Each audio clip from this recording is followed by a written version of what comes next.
the broadcast, I should say. Okay, thank you. No Randy today? No? Okay, we should be able to start public comment? Okay, and you signed in correctly? Yeah, you might as well come up. Good morning, if you want to state your name. Barb. I'm Delmer Schmale. I live across from Daniel Walduck's property. And the last 8 days, 100 vehicles went up to Daniel Walduck's property. Now imagine what this business is going to do. And I got pictures of traffic going right over that middle of that hill at 60 mile an hour. UPS, FedEx, every day. I got 2 chickens left out of 100 and some chickens because they're wild chickens. They got schmucked on the road. I lost lots of cats. And not this last weekend, weekend before, somebody came out of Daniel's driveway.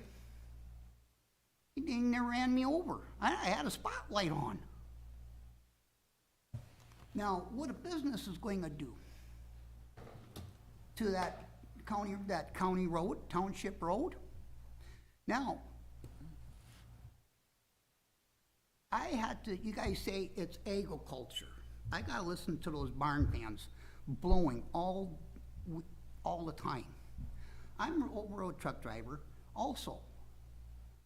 I can sleep beside grain bins, like in Raymond. What they did was funnel that noise upward, not outward. Like Dave Kirschner's grain bins. They're pointed not away at his house, they're pointed away from everybody at his house. You have those grain bins pointed right at your house. I'm a quarter of a mile away and I can't sleep at my house. Now, with those now going to have a big dust fan, suction fan. Go to Barville High School. That's a quiet one. Go to the one by Horseshoe Lake. You can hear that on the lake. Now, I'm a quarter mile away. They're outside, they're not inside, according to the planning and zoning says they're going to be inside. You can't have them on the inside because of the fire hazard. Because one spark, kaboom, just like a grain bin. Now, for a good example, when Uncle David had a massive heart attack, 911 couldn't even find his place. They went to Lawrence Marshler's place. That's mile and a half out of the way. Now, what's going to happen when a fire happens there? They're going to be at the wrong place. And the trees are right there. This year would have been a big torch, all those pine trees. But the big thing is the noise. The traffic is unbearable already. Now, I go to bed at 3 o'clock in the morning, I can get up at 9. Well, you guys gave Daniel that permit to have this puppy mill there. Right after the next day after that, you guys gave him that thing? Puppies were put out at 6 o'clock, 5 o'clock in the morning, 2 mornings in a row after you guys gave him that permit. 5 and 6 o'clock in the morning, and you guys said 8. What's he going to do with this? Now, before we came in here at the planning and zoning, they said anything over 1,250 feet. Daniel's building was over that. Now you guys changed it, now it's legal. But back then, that's almost, 18 years ago, we were complaining about it. Finally, he's getting one. I don't want it because of all the traffic and the noise. I'm the oldest, longest living person that connects to Walduck's property. I never moved except for across the boundary line from mom and dad's to my grandpa and grandma's place. Gary Myers didn't. He lived at his mom and dad's place. That did not connect to it. Roger Chris did not connect to it until he bought Machko's property. I'm the longest one. Even my brother, he moved away for 8 years. Only time I was gone away from home was when I was in the service. Don't I have a say what goes on in my neighborhood anymore? And if it's agriculture property, or agriculture, I can run my tractor down that road. My tractor is 13 and a half feet wide. That road is only 18 feet wide. Where is anybody going to go on that road? And it's a dead-end road.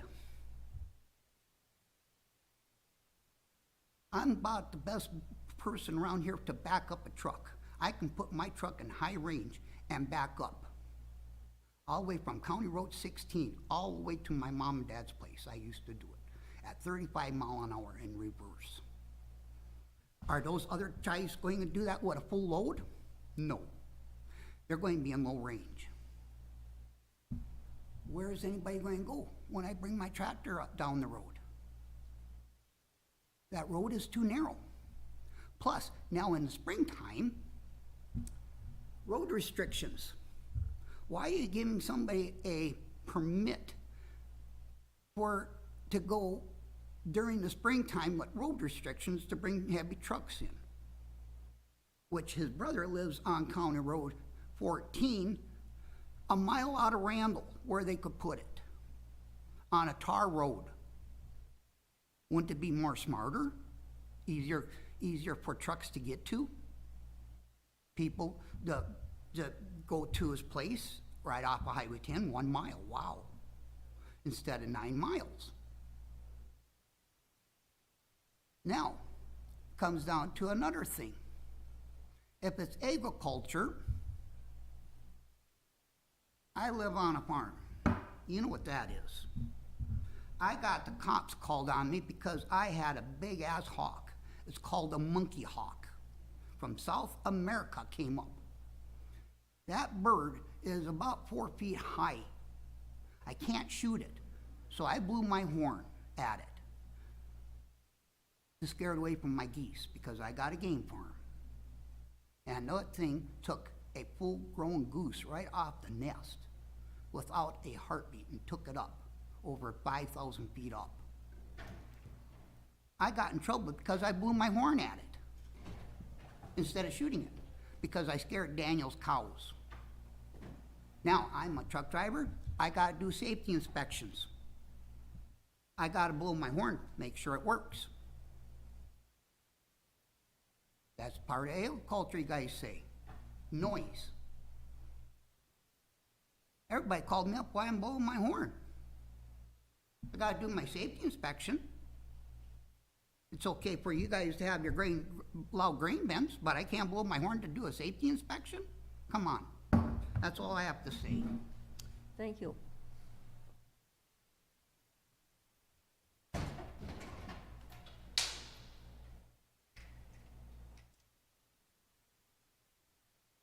Steve. Why did you come in and smile? I had everything to do from quick. We deal with this every day. This is pretty minor for us. He gets off track, so That's that's the same way it was at the meeting. I mean, he just gets off track from what we're dealing with. But I don't know what to do or say, you know. And honestly, I had the same conversation with He'll Dan call, leave me a yesterday. message, but I don't call him back. And explain to him, our policies Hasn't for aren't probably perfect. a year now. And it's hard when a thing meets everything within the parameters of where it's wanting to be, and yet you have somebody that doesn't want it. It's a relative of his. We don't have any leverage to do anything different. No, we don't. Try to draw the conditions to try to match or help, He didn't get in on a hearing parents, See how it one goes. sister was paralyzed by a car accident. He's, So all the I've kids talked got to him money, many but times he on the didn't. phone, I just let him talk. Mhm. But I mean, just like the other night, I mean, Imagine down here that we owns a have nothing to Subway, do with what's the up on township there? thing, and maybe that should be stated when I have a we real have- tough time believing that a cabinet shop. Administrator with a money. We're lot of traffic. recording, so just, It's all a big Oh, family squad. Yeah, that's fine, I haven't said anything bad, but I'm just, I have a tough time believing a no, cabinet you shop do is you. gonna, I'm, bring in a lot of extra traffic, you know, most of that's just okay, outgoing, sounds perfect, not thank you. Bye. different.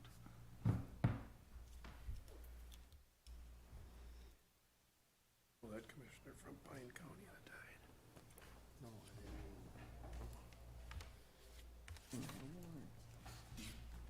I was trying to get this to this point, so that I don't watch it. Yeah, morning, Jason.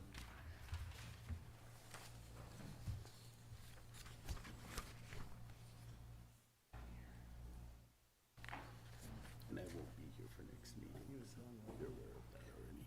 Well, last year, but he Next must, meeting, I won't be here. that's I'll be kind of out west strange, country. because Okay, for the first meeting in last October. year Correct. Yep, just letting you know. what Yeah, you need. okay. he was done, so I don't know if he resigned. Huh? Dave will be, okay. At one time, it sounded like maybe both of wasn't us were Yeah. gonna be gone at the same time, and I just wanted to Older- verify that Dave 2 will years be older here. than She me. said, Yeah. make sure you have a quorum or something, where somebody else was Yeah. gonna be gone, all of a sudden you have two of you sitting here, it'd be kinda foolish. I'm confused. The alternate to Sauk River Watershed, Hmm?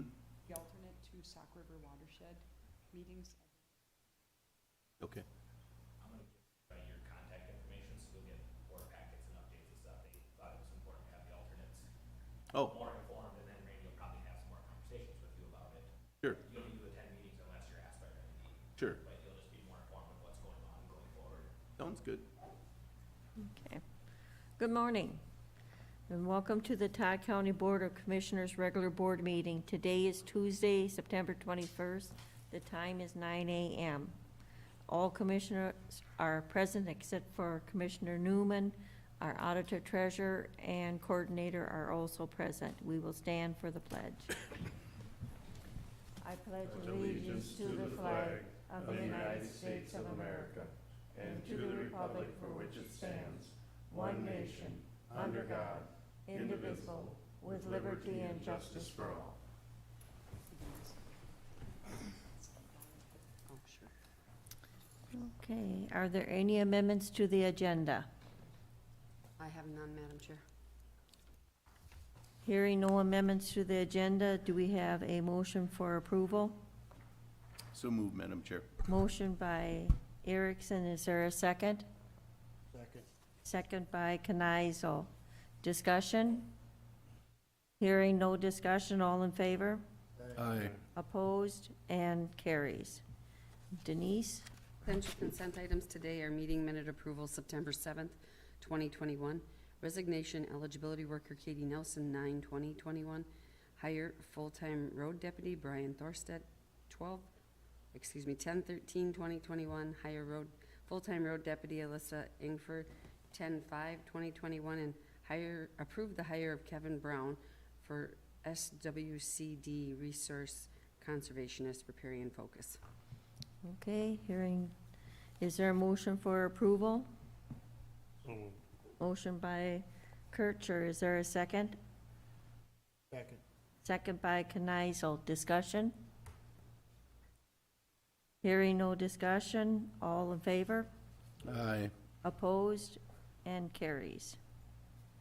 First item I have today then is to approve the commissioner warrants. Background was sent for review. Recommendation is to approve the commissioner's warrants with an ACH and regular manual payment totaling in the amount of $130,049.05. Okay, is there a motion for the commissioner warrants? So moved. Motion by Erickson, is there a second? Second. Second by Knizel. Discussion? We'll do roll call. Commissioner Erickson? Yes. Commissioner Knizel? Yes. Commissioner Kircher? Yes. Commissioner Becker? Yes. The next item I have is the Health and Human Service Commissioner warrants. Background was sent for review. Recommendation is to approve the Health and Human Service Commissioner warrants with an ACH and a regular manual payment totaling in the amount of $105,965.77. Motion for Health and Human Services, Commissioner warrants. So moved. Motion by Kircher, is there second? Second. Second by Erickson. Discussion? Hearing no discussion, roll call? Commissioner Kircher? Yes. Commissioner Erickson? Yes. Commissioner Kneisel? Commissioner Becker? Yes. The next item then is the Health and Human Service SSIS warrants. Background is sent for review. Recommendation is to approve the Health and Human Service SSIS warrants with an ACH and a regular manual payment totaling the amount of $59,839.19. Is there a motion for the Health and Human Services SSIS warrants? So moved. Motion by Kneisel, second. Second. Second by Kircher. Discussion? Hearing no discussion, all in favor? Or roll call, excuse me. Commissioner Kneisel? Commissioner Kircher? Yes. Commissioner Erickson? Yes. Commissioner Becker? Yes. Next item then is to reschedule the December 7th, 2021 board meeting. Due to the AMC conference announced schedule, the county commissioners will not be able to attend the regularly scheduled board meeting on December 7th, 2021. The recommendation is to reschedule the December 7th, 2021 Todd County Board of Commissioners meeting to the date of your choice. We are recommending the Thursday, the 9th, only to keep on track with paying bills. That's my only recommendation, but it's your decision.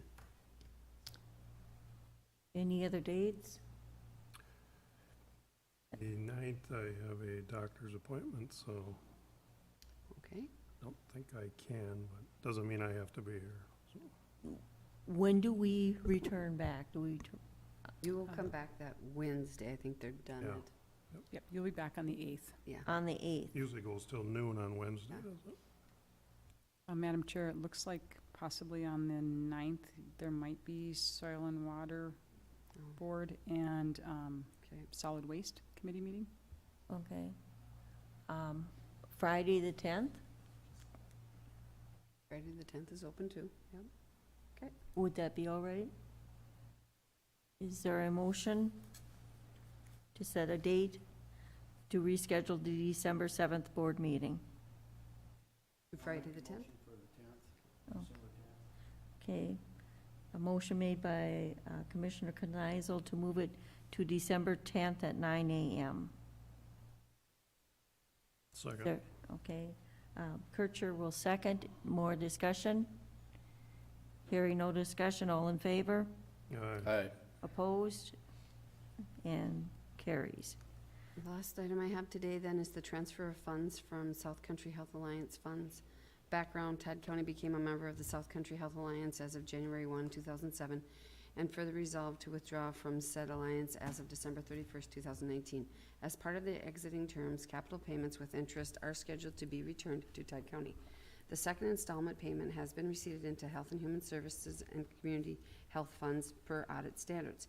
The Finance Committee recommends transferring these funds to Fund 1 General Revenue to assist with the budgetary essentials of the county. Your options are to approve the attached resolution or to do not approve the attached resolution. The recommendation is to approve the attached resolution for the transfer of funds for the South Country Health Alliance, moving them from the HHS funds to general revenue. Okay, is there a motion for transfer of funds, the SCHS funds? So moved. Motion by Erickson, seconded, and I'm not sure, by Kneisel. Is discussion? Hearing no discussion, all in favor? Aye. Opposed, and carries. Public Works, good morning, Lauren. Good morning, everyone.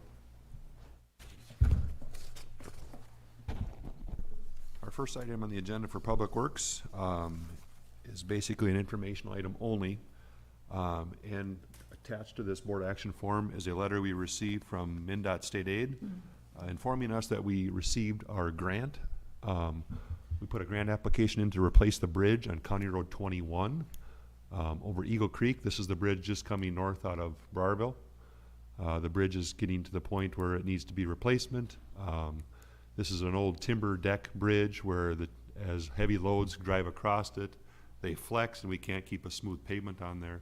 So with that, we put this application in, and we're happy to announce that we're receiving local bridge replacement bond funds for that in the amount of $246,989, which will basically fund about 43.3% of the project. So we're happy to do that, and we plan on adding this contract or this project to our existing bituminous contract for next year, and we'll deliver it next year, probably around in July. Okay. So I thought we'd just bring that up to the board for information, and if there's any questions, we'd love to answer them. Okay. Questions? All right. Look forward to a new bridge. The next item on the agenda is a little out of the ordinary. It is a CRSSA funding discussion. CRRSAA stands for the Federal Coronavirus Response Relief Supplemental Appropriations Act. A lot of words. As part of that, it was a federal bill approved, I believe, back last December. We recently got an email from MnDOT that portion of that bill that's coming to Todd County is $202,918. As part of the process, the county can decide where they want to spend it inside of the road and bridge account. Through a lot of discussions internally in the office, we brought a recommendation to the finance team, I believe earlier this month, and we're recommending that we respond to MnDOT saying we'd like the money and we'd put it in our local county maintenance fund, which basically goes into our road and bridge fund. So there's really no action required by this from MnDOT, but talking to the finance team, they recommended I at least bring it up to the board for discussion, and basically informational that that's what we're gonna do with the cash.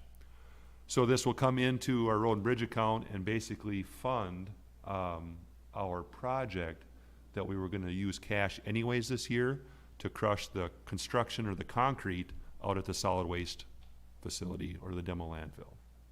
So it'll basically back feed or back fund that project. Okay. A little out of the ordinary, kind of a first in my career of money coming from the federal government like this. So.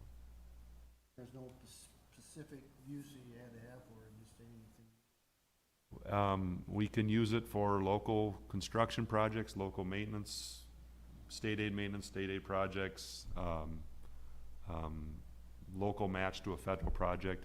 Really, the options were endless. So as long as we had a reason, a legitimate reason and expense, and we document that through their process, that was acceptable. Okay. Any And questions? Will we get audited on this? Great question. That's why we reviewed it intensely. We're documenting as much as we possibly can. Can I answer that with 100% certainty? I don't know. Much like the other, is it ARP funds? Yeah. There's a lot of interim initial guidance. We don't know what the final stuff is, so we're trying to tread very lightly and make sure we're following the correct path. Madam Chair, if I may, Yes. was there any discussion about putting this toward the building project of Public Works? I can't remember that specifically, but it doesn't appear that we can do that through what I was reading. But this money does come into our road and bridge account, Okay. which will basically fund the account, which we were gonna spend anyways for cash Yeah. for doing that project. No, it's a So good use. I just wondered if you had any discussion on it. we so. talked, I don't remember specifically if we, I do not recall talking about it's capital. a We just good idea. made sure that we had a project that was already Yeah. In the earmarked. works, No. yeah. I mean, it's a good place to spend it. I was just asking if it Yeah, was. good question. So really, there's no action needed, but more of a discussion. Okay. Thank you, Lauren. All right, thank you. Nancy?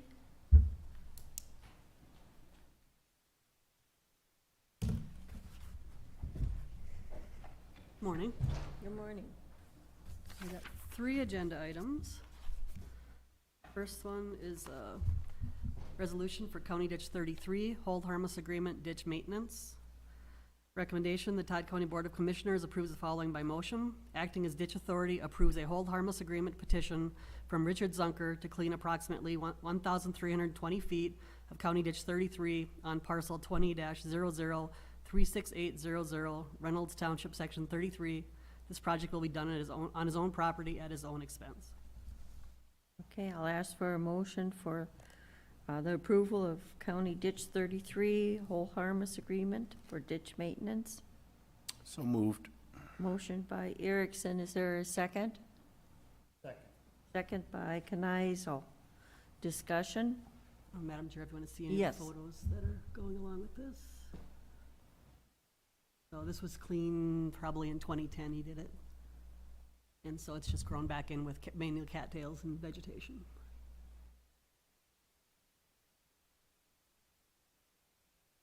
Right there in the pink.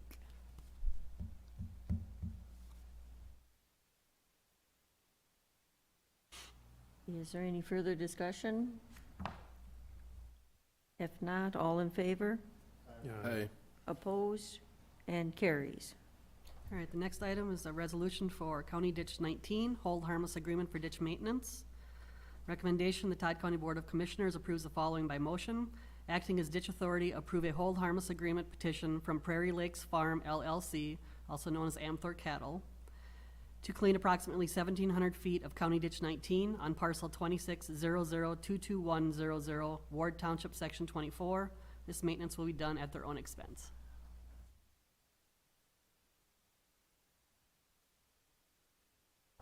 And then this was, ditch 19 was cleaned in 2005, I believe.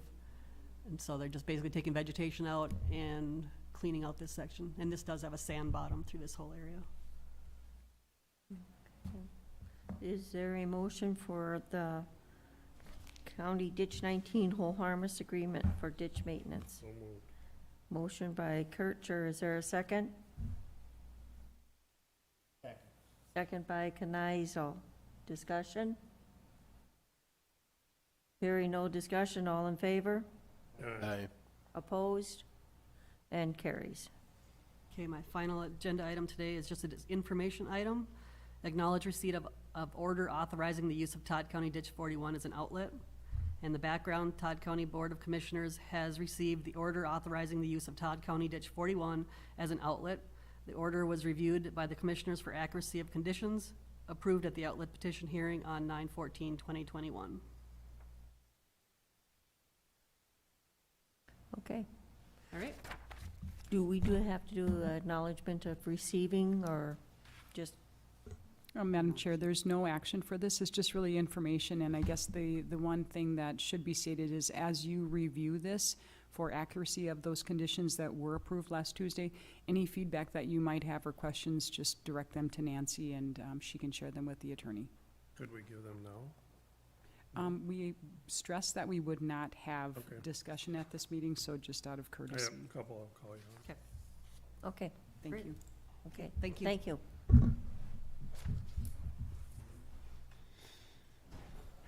Good morning, all. Morning. Oh, let's see, a couple items here. Which one's first here? First item up for bid is employment status change for Deputy Joshua Nice.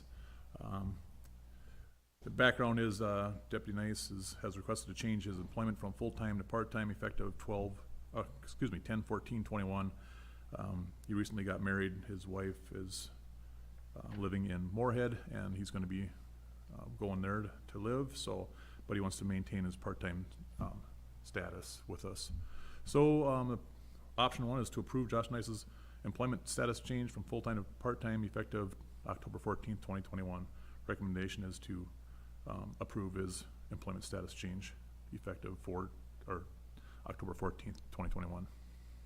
Okay, is there a motion for employment change for Josh Nyas? So moved. Motion by Kircher, is there a second? Second. Second by Erickson. Discussion? Hearing no discussion, all in favor? Aye. And approved. And the second one will be employment status change for Lori Mielitz. She's a correctional officer. Let's see, background is Lori Mulitz has requested to change her employment status from full-time to part-time effective 10/8/21. A little background on that is, her husband has recently retired. They're planning on moving down to Texas in the wintertime, I believe it's Texas, and then they'll be back up in the area, during the summertime where she wants to be able to work some shifts if needed. And options are to approve her employment status change from full to part-time effective October 8th, 2021. Recommendation is to approve Lori's employment status change from full to part-time effective October 8th, 2021. Okay, is there a motion for approval for the employment change for Lori Metz? I'll move for discussion. Okay. Is there a second? Second? On these two that are going from full-time to part-time, what happens to their severance package?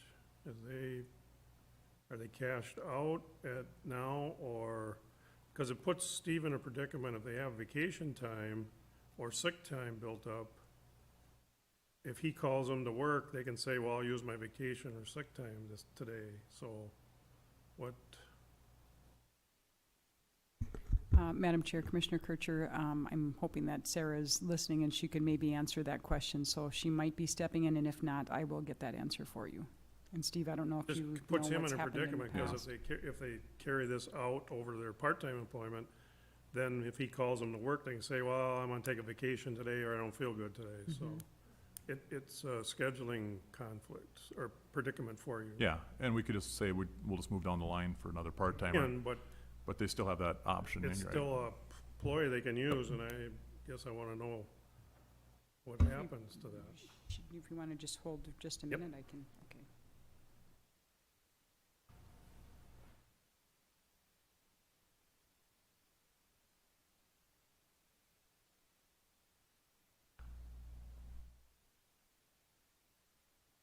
And in the meantime, if you know anybody that wants to work in a jail, we are hiring. I'd come back when I'm too old.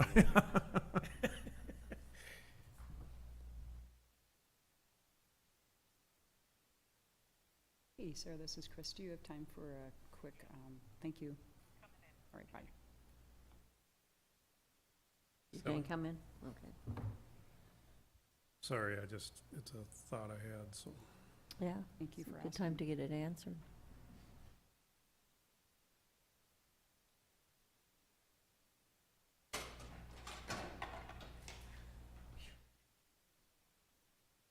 You want to come up to the mic?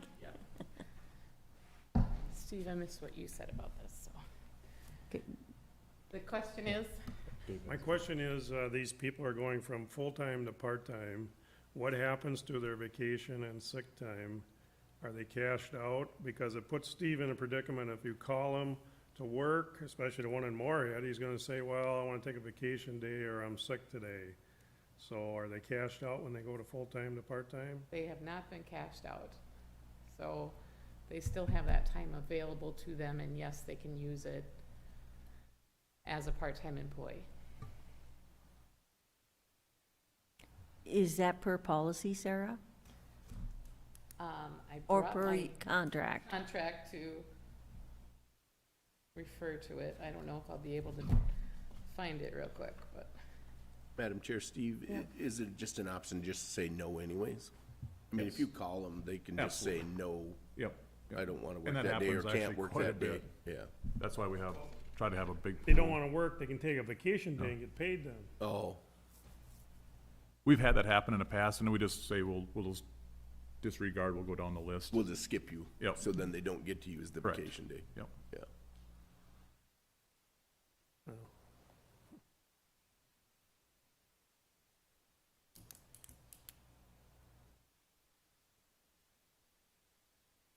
Yeah, I knew I wouldn't be able to find it in the midst of, Well, if not, I suggest that the Personnel Committee maybe look at this at the next Personnel Committee meeting. Madam Chair, Commissioner Kircher, that's a good point. We will look at it. Okay, Yeah. thank you. Okay.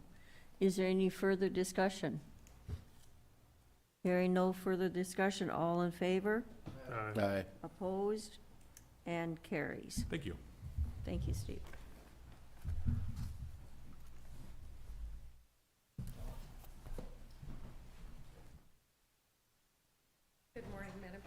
Good morning. Right, so we have one board action form here to present.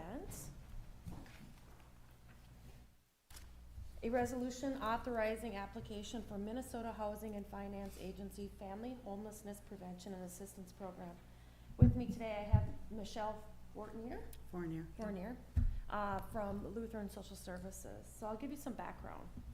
Lutheran Social Services was approved for funding for a grant term of October 1st, 2021 to September 30th, 2023 by the Minnesota Housing Board to assist households to obtain and maintain permanent housing. Funding is contingent upon satisfactory completion of all due diligence items, which includes a resolution approved by the Todd County Board of Commissioners authorizing LSS as an entity to be charged with administration of funds made available through the Minnesota Housing Finance Agency Family Homelessness Prevention and Assistance Program in the County of Todd in Minnesota. Options are to approve the resolution authorizing the application or to not approve. It is our recommendation that you approve the application for the Minnesota Housing and Finance Agency Family Homelessness Prevention and Assistance Program that authorizes LSS as an entity to be charged with administration of funds made available through the Minnesota Housing Finance Agency Family Homelessness Prevention and Assistance Program in the County of Todd. And then we have Michelle here to kind of give you some details to that and open it up for questions. So just to give you a little bit of information just regarding the Family Homeless Prevention and Assistance Program, the FHPAP program provides grants to encourage and support innovation at the county or regional multi-county level in both establishing a comprehensive service system and in redesigning the existing homeless support system. Funds are used for a broad range of activities aimed at preventing homelessness, shortening the length of stay in emergency shelters, and eliminating repeat episodes of homelessness. Prevention services may include assistance in finding housing or other support services, as well as direct assistance with rent, security deposits, mortgage, and other assistance, including utilities. The FHPAP funds are awarded from the Minnesota Housing Assistance Agency through a competitive grant process, and again, the grants terms are for a period of 2 years, which is referred to as a biennium. The purpose of the grant is to prevent homelessness from occurring and to assist those who are homeless to secure permanent affordable housing. LSS, Lutheran Social Service, has been a grant administrator of the FHPAP grant since 1999 for Todd, Crow Wing, and Morrison counties. The FHPAP FHPAP currently has 20 grantees, and that serves all 87 counties. So LSS is currently the administrator for Crow Wing, Todd, and Morrison. Currently, Todd County receives about 20% of the funding in this current biennium, and we've served 53 households for the biennium from 2019 to 2021 this year. That can always change because counties aren't awarded the funding. It's typically what residents call and from what county. So like this biennium, just to explain that a little bit further, 60% of the funding has gone to Crow Wing County just because there's been a large amount of residents from Crow Wing County that have called. That can always change depending on who's calling from what county, if that makes a little more sense. I guess I'll just open that up for questions. I just wanted to give a little bit of history perspective regarding the grant as far as when LSS has been the administrator. Questions? I do, Madam Chair. Is this a federal grant or state grant? It's a state grant Through federal funds? from the Not pass-through state, money? correct. Okay. Can you answer the question of whether this will take care of legal or illegal immigrants to our county? This will not. It's specifically for Todd County residents. You have to be a resident of Todd County to receive these funds. That would be correct. Okay. That answers my question, thank you. Any other questions? And you said the numbers go out per se of applications? Pardon me, could you repeat The, that? the number of loans that you put out are by the number of applications and where you receive them from? That From would which be county? correct. So we've proposed for this biennium that we will serve 267 residents. And that is through Crow Wing, Todd, and Morrison counties. So really it's just determining what county they're calling from. But it would need to be from those 3 counties, correct? And where do these people apply at? They would call Lutheran Social Service. So they could be referred from the county. They could be referred from another agency that they're working with within the county. But they would need to contact Lutheran Social Service directly. Okay. And there's eligibility requirements as well. We have a screening tool that we use to ensure that they qualify. They have to turn in paperwork as well. And then they also do need to work with our housing case managers as far as looking at budgeting, because part of being in the program is to ensure that they're gonna have housing stability even after we assist them. Because it's not a program where we're assisting folks for a year at a time. The funds aren't, we don't have enough funds to assist people that long.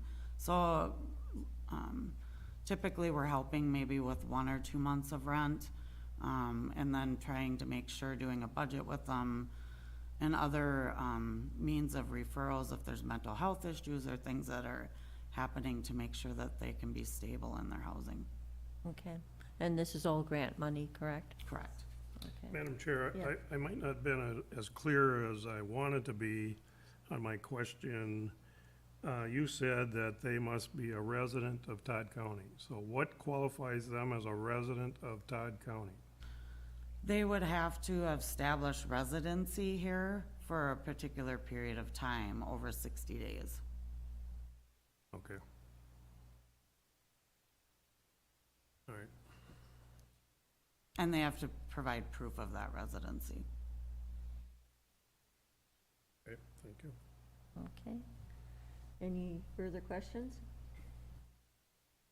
I will ask for a motion for the Homeless Prevention Assistance Program from the Minnesota Housing Finance Agency.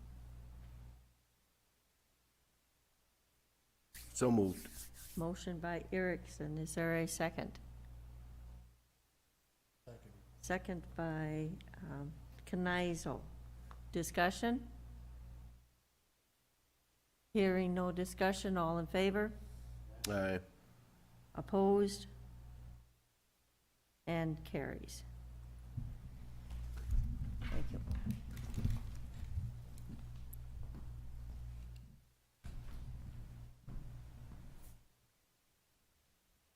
Good morning, Jeremy. Morning.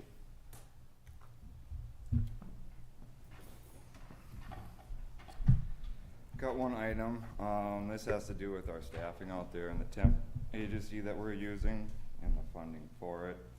Little background is the solid waste department continues to be impacted by the deduction and contracted third-party staff, which is step sentence to serve, and hereafter referred to as the local partners due to COVID-19.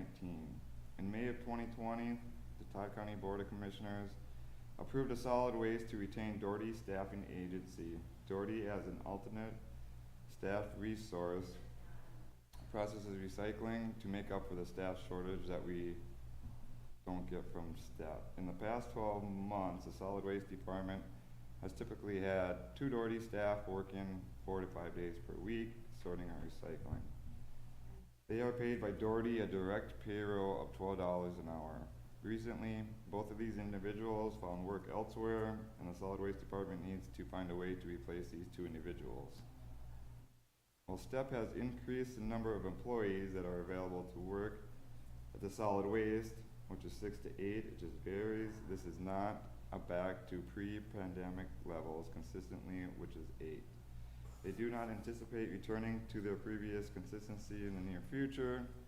So Solid Waste is requesting to continue with the temporary staff from Doherty, which is 2 people. Doherty has advised that it will be difficult to retain replacement staff without better compensation. Staffing with Doherty would continue until the contract agency can demonstrate a consistency ability to provide 8 staff each day. Solid Waste is requesting the use of the American Rescue Plan, Corona, state, and local fiscal recovery funds and qualifies for this expense. And the options then would be to approve the use of the fund to reimburse the Dorfing staff cost, to approve increase in Doherty compensation from 12 to 15 for direct payroll cost, or to not approve the use of the funding or the increase staff compensation. And our recommendation is to approve the use of funds to continue Doherty's Doherty's temp staff at Solid Waste when eligible, and to improve the increase in Doherty compensation from 12 to 15 per hour for the direct payroll cost. Discussion, Madam Chair. Yes. What do we pay our other part-time employees? Madam Chair, Commissioner Kircher, if we look at like seasonal employees, this matches up with that, and they've been given starting at 12 and then having incremental increases when they come back year after year. This would be lower than wages that we pay our part-time staff.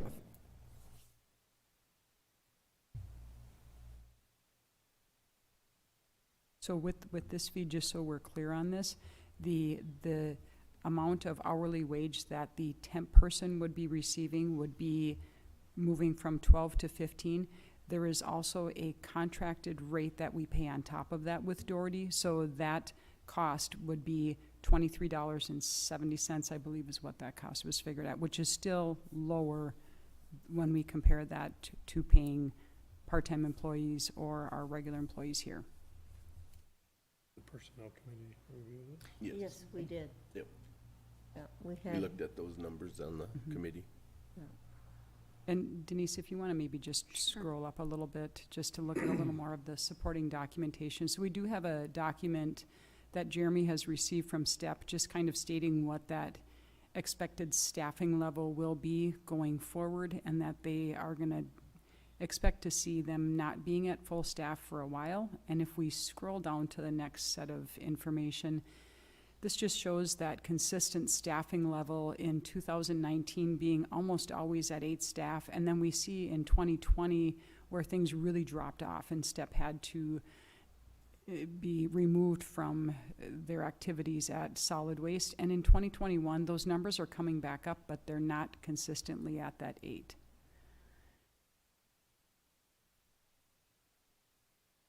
So the hope would be that that Solid Waste is allowed to move forward with the 2. When we see numbers consistently between that 7 and 8, we can potentially move down to 1, and hopefully we get at a full capacity point for Solid Waste.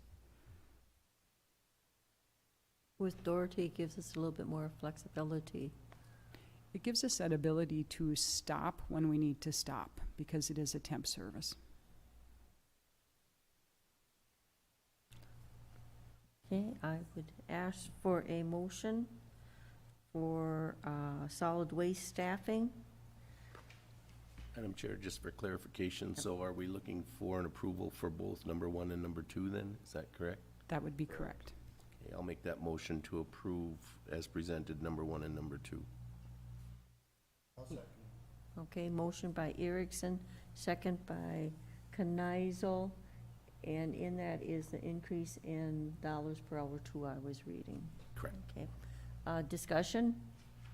Well, Madam Chair, was Doherty gonna raise their costs then too, or no? Correct, yep. But I mean, we pay them 23.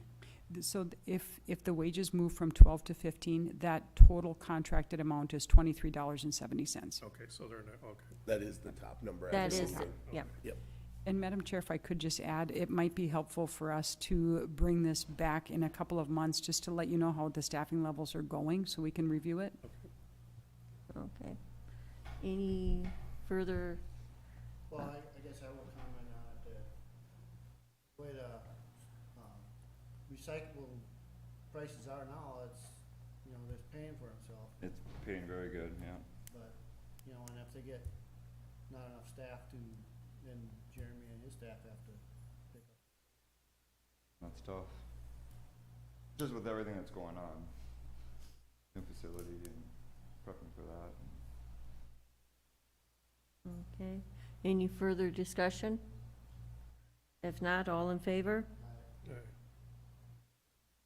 Opposed? And carries. Sorry, I was Thank you. Thank you, Jeremy.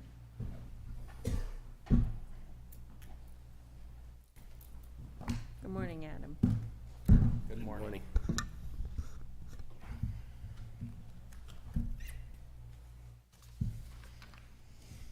All right, first of many items here. Jason Ennis, request for a CUP.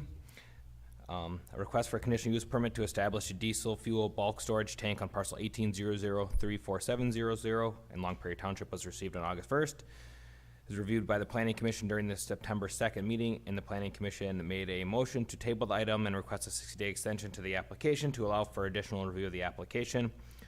The original 60-day decision deadline, it would require a decision by October 10th, and the 60-day extension would place this new decision deadline to December 9th. The option are to grant the conditional use with the conditions, deny the conditional use, or grant the 60-day extension to the application decision period, and the motion would be, or the recommendation would be motion to grant a 60-day extension to the application decision and allow for additional review. Okay, is there a motion for the Janus Enos request to be, that would be an extension, a 60-day extension? Madam Chair, I'll make a motion to grant the 60-day extension number 3 as presented. Okay, a motion by Commissioner Erickson. Is there a second? Second by Knizel. Discussion? Madam Chair, next planning and zoning meeting is October 7th. Were they thinking that they're not gonna make a decision then or something, or what's the deal? No, we would review it then. It's just the way the 60 days works out. It gives us all the way till December 9th, if I'm understanding your question correctly. So it really allows us to potentially review it in October and November if we needed to.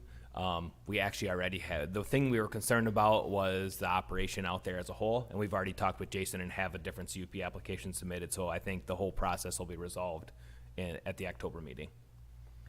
And so you could bring it forth before the December 9th? Yeah, it'll be likely that second meeting in October where this comes back for final review by you guys. This is basically a safety net. Yep. Any further discussion? If not, all in favor? Aye. Opposed? And carries. Okay. Mo's Borntrager request for a CUP. A request for a conditional use permit for temporary family housing on parcel 20-000-1700 in Reynolds Township was submitted on August 12th. The application was reviewed by the Planning Commission on September 2nd. This one also, there was a motion to table the item for a 60-day extension. So the original decision deadline would have been October 11th, and the 60-day extension would place the new decision deadline to December 10th. The options are to grant the conditional use with the conditions, deny the conditional use, or number 3 is to grant the 60-day extension. And the recommendation would be a motion to grant a 60-day extension to the application period to allow for additional review. Okay, is there a motion to grant the 60-day extension? And how do you pronounce his name? Mo's Borntrager. Okay. Is there a motion? Make a motion to grant the 60-day extension. Motion by Commissioner Erickson. Is there a second? Second. Second, Kircher. Discussion? Hearing no discussion, all in favor? Aye. Opposed? And carries. Okay. The Greystone First Edition preliminary plat, a subdivision request to establish a one-lot preliminary plat on parcel 14-00-26001, Kendota Township, was submitted on July 14th. It was reviewed by the Planning Commission during the August 5th and September 2nd meeting.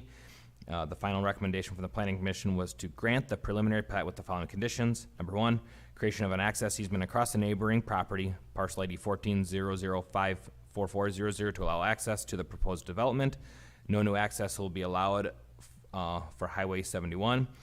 And then number two, the property owner must abide by all other applicable standards, including but not limited to the Department of Natural Resources. The options are to grant the preliminary plat with the proposed conditions, deny the preliminary plat, or remand back to the planning commission for further review.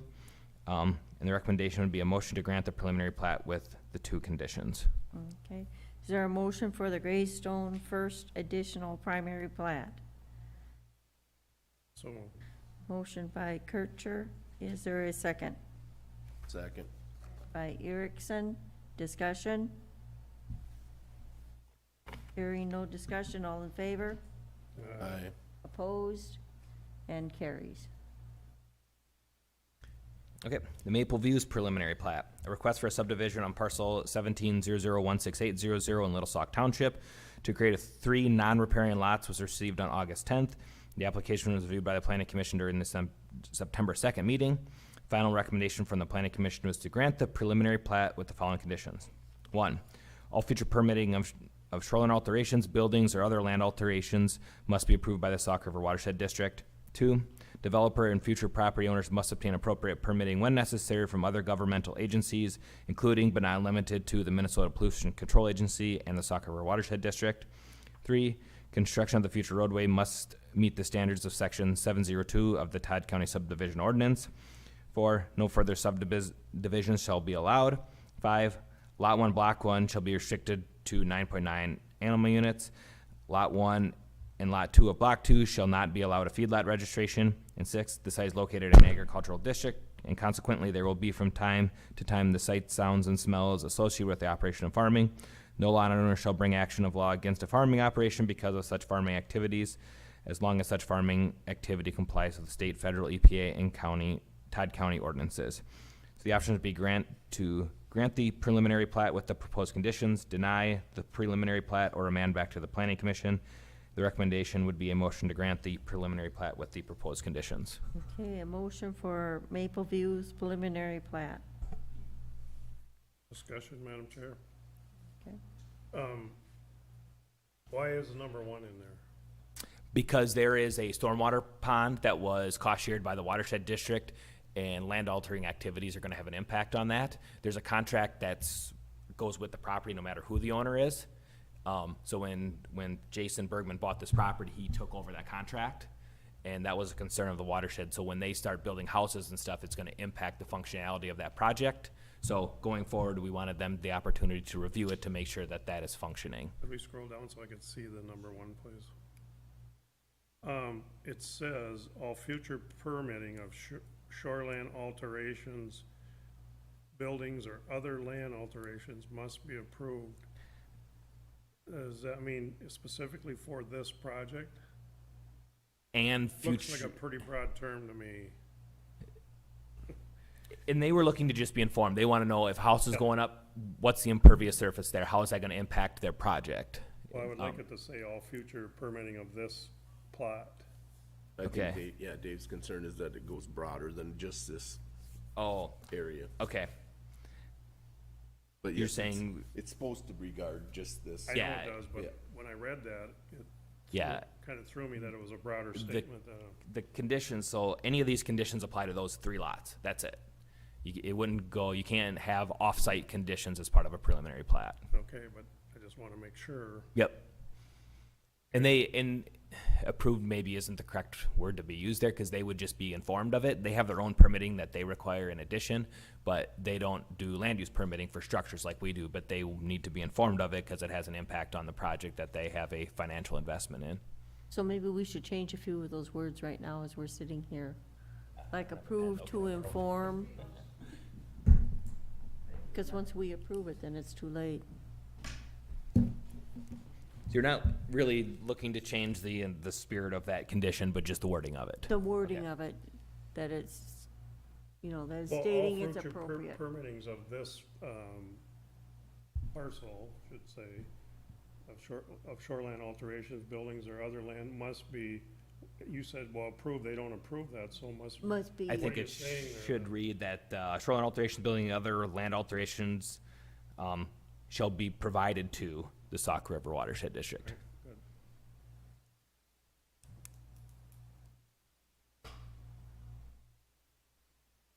So I can reread that. It would read, all future permitting of shoreline alterations, buildings, or other land alterations shall be provided to the Sauk River Watershed District. And then 2 through 6 would remain the same. Okay. I'll be looking for a motion for the Mapleview preliminary plat with the correction of number 1, or the wording of the new number 1. So moved. Motion by Erickson, is there a second? Second. Second by Kenizel, discussion? Hearing no discussion, all in favor? Aye. Opposed? And carries. Thank you. I make that edit, send it to Jolene, right? Okay. Okay, a request to rezone parcel 2200000100. Request to rezone parcel 2200000100 Staples Township from commercial to R2 was submitted on August 9th, 2021 by Brian and Tricia Neiman.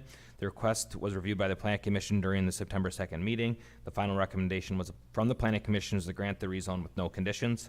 The options would be to grant the conditional use, should say rezone, my apologies. I'll get that corrected.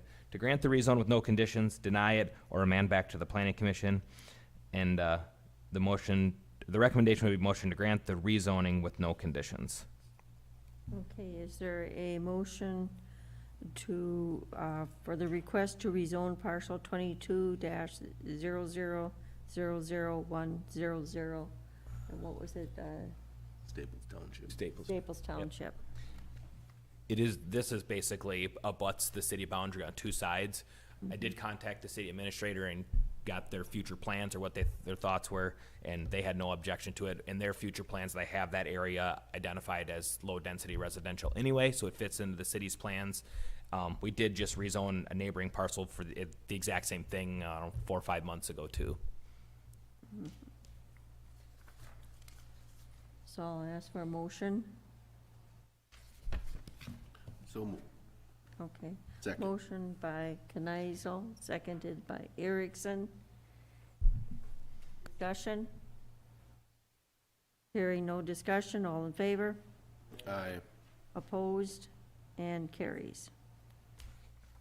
Okay, CHS request for CUP, a request for a conditional use permit to establish a 6,500 gallon diesel fuel bulk storage tank on parcel 21007100, Round Prairie Township, was submitted on August 2nd. The application was reviewed by the Planning Commission on September 2nd.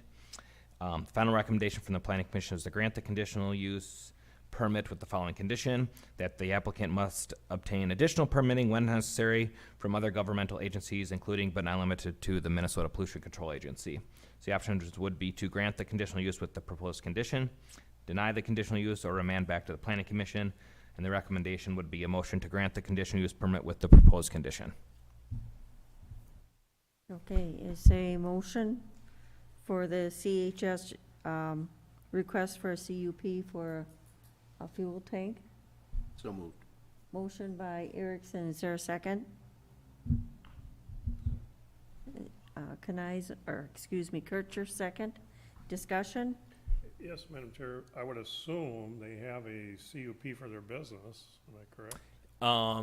That I can't answer offhand. I'm just wondering why they need another CUP. Is it on the same property? Yeah, it's right next to the main office, Yeah. just to the south there a little bit. Okay. Our ordinance specifically in our public nuisance section spells out that the commissioners should have the opportunity to review bulk storage for public safety, welfare sort of stuff. So when a new one is established, should be going through a conditional use process. Goes by a certain size also, does it not? Our ordinance doesn't specify that. Oh. MPCA does, and they don't actually do permitting. You need to register with the MPCA within like 90 days of establishing it, and their threshold is 1,100 gallons. But it's been a thought of mine that now that we're seeing some of these, we should maybe put a threshold in there, and it would just make sense to align with that MPCA standard. There are exemptions already for ag activities, farms. They do not need a conditional use for bulk storage on a farm. Thank you. Okay. The way that number one, must obtain additional permitting when necessary from other government agencies. Instead of other government agencies, do we know what they are? Should they be listed or not? Or is that just kind of the wording it is? We intentionally do that, and I will call out ones that we know they need to work with. But if there's other ones out there that we aren't aware of, we kind of leave it open-ended like that, so it requires them to get it even if we aren't aware of the permitting requirements. But I will call out specific agencies if I know for sure there is some sort of requirement with them. Be my assumption that the MPCA would tell them what other permits they need before they can move forward. Yeah, and we've done some research for them because we weren't sure what was going on. So we've been informing them that they need to register these tanks within whatever that time period is. There's no permitting required in advance. There's guidance and protocols and standards they need to meet, and then they register it with MPCA after the fact. Okay. This particular group is very familiar with doing it at other plants and whatnot, so they have all their ducks in a row. but- Okay. Let's see, we got a motion and a second. Any more discussion? Hearing no further discussion, all in favor? Aye. Opposed? And carries. Okay, the Daniel Waldock request for a CUP, a request for conditional use permit to establish a custom woodworking shop on parcel 2400418001 Turtle Creek Township was received on August 2nd. The item was reviewed by the Planning Commission during the September 2nd meeting, and the final recommendation from the Planning Commission was to grant the conditional use with the following conditions. 1, that all waste materials such as paint, stains, solvents, and solvents must be disposed of according to the applicable state and local requirements. And 2, the applicant must abide by all other applicable federal, state, and local standards. The options be to grant the conditional use with the proposed conditions, deny the conditional use, or remand back to the Planning Commission for further consideration. And the recommendation at this time would be a motion to grant the conditional use permit with the proposed conditions. Okay. Is there a motion for Daniel Warlock's request for a CUP?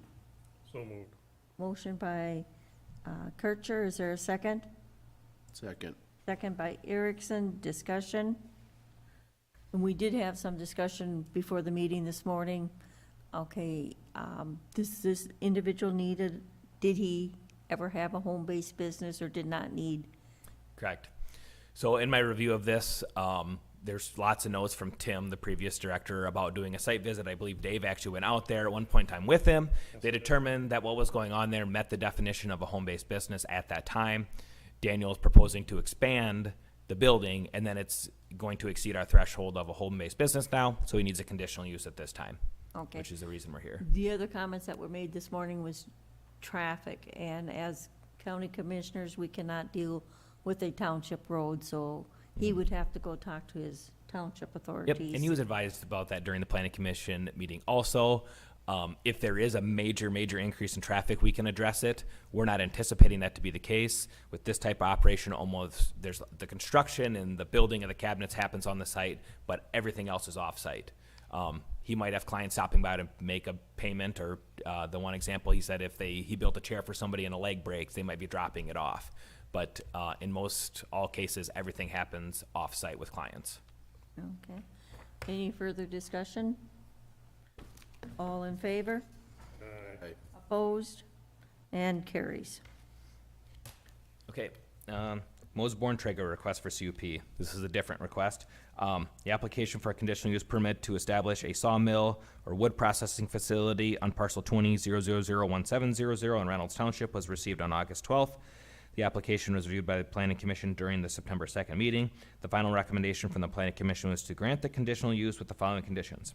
1, hours of operation shall be restricted to 8 a.m. to 6 p.m. Central Standard Time, Monday through Saturday. Number 2, placement of a temporary two-sided structure on the west and north sides of the operation. The structure must be placed prior to the start of operation. 3, placement of a structure to contain the entire operation within 1 year of the granting of this permit. 4, operation site shall meet all setbacks requirements for the zoning district in which it is located. 5, there shall be no loading or unloading of materials within the road right-of-way. And 6, the operation shall be reviewed by the Planning Commission within 1 year of the granting of the permit. Does So the options would be to grant the conditional use with the proposed conditions, deny the conditional use, or 3, remand back to the planning commission for further consideration. And the recommendation at this time is a motion to grant the conditional use permit with the proposed conditions. Okay, a motion for the Moses Bowen Trigger request for a CUP. So moved. Motion by Commissioner Kircher. And that's grant with conditions used. Yes. Second? Second. Second by Erickson. Discussion? Hearing no discussion, all in favor? Aye. Opposed? And carries. Thank you. Thank you.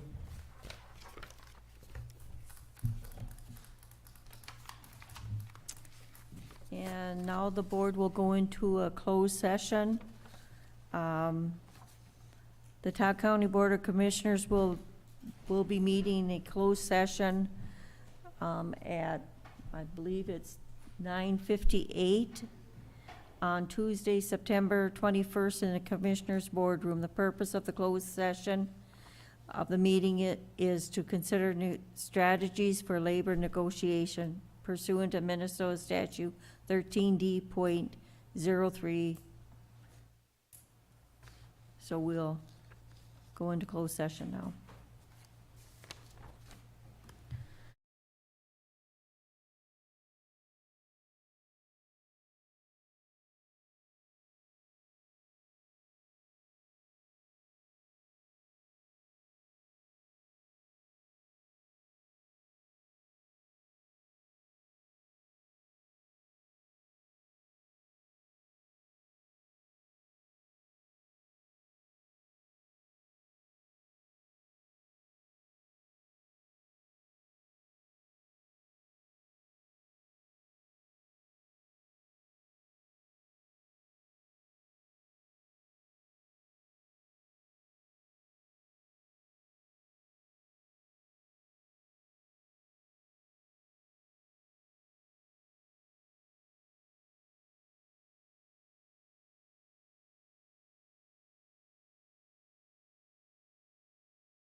Denise is the, It's ready to go. okay. Yep. We will be resuming our board meeting. The time is 10:20. We have just come back from closed session. We will do the standing reports. Auditor Treasurer. I have nothing to report today, Madam Chair. Okay, Commissioners' reports. Question on our meeting, there's a township meeting coming up, right? Yes. Is that posted? Yes, it is Okay. posted. I was looking, I didn't. Yep. All right, and that's at 6? 6 PM. Yep, tomorrow Clarissa evening Ballroom. at 6 PM. Clarissa Ballroom. Okay. Coordinators' report. Madam Chair, I just reporting that I went to the AMC conference last Thursday and Friday. Heard some discussion about ARP funding and what other counties are doing. That's really all I have to report. Okay, then I'll ask for a motion to adjourn. So moved. Motion by Kircher. Is there a second? Second. Second by Kneisel. The meeting for the month of September will be adjourned. The next meeting is October, someone have a date? 5th. October 5th? Yes, October 5th. Okay, the meeting is now adjourned. We'll go into work session. Do you guys want a few minutes? Oh, looks like we got a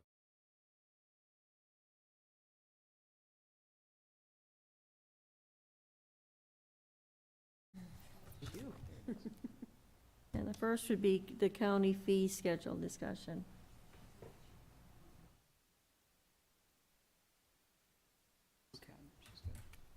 All right, I was just checking on the recording, leaving Okay. one meeting into a work session. I wanted to make sure, and my Okay. department. The county fee schedule that we have presented is just for discussion to show you. Some of the items that we did receive back after sending this out. Let me get to it here. I don't know if it's on here. The Auditor Treasurer's Office is requesting no change for their fees from 2021. The Recorder's Office did notify us, and the Recorder would like to add a line item to hers that's called Land Shark Daily Access Fee, and this would be a $2 per image view via credit card usage. So that is one change you would see noted. The Sheriff's Office, I have no written remarks, but if you have something that you changed, maybe you aware of, I'm not sure. Yeah, we changed a few things, but that was under advice of our MSA attorney that certain fees had Okay. to be at a certain rate. Okay. Actually lowered, actually, a couple of them. Okay. Public Works, I did not receive any written comments back from that department either. Planning and Zoning, they will have attached notes that they can go over. Solid waste changes are highlighted in yellow. On the next page, I believe, oh, I guess it's not showing up in, is it showing up in yellow? Yeah.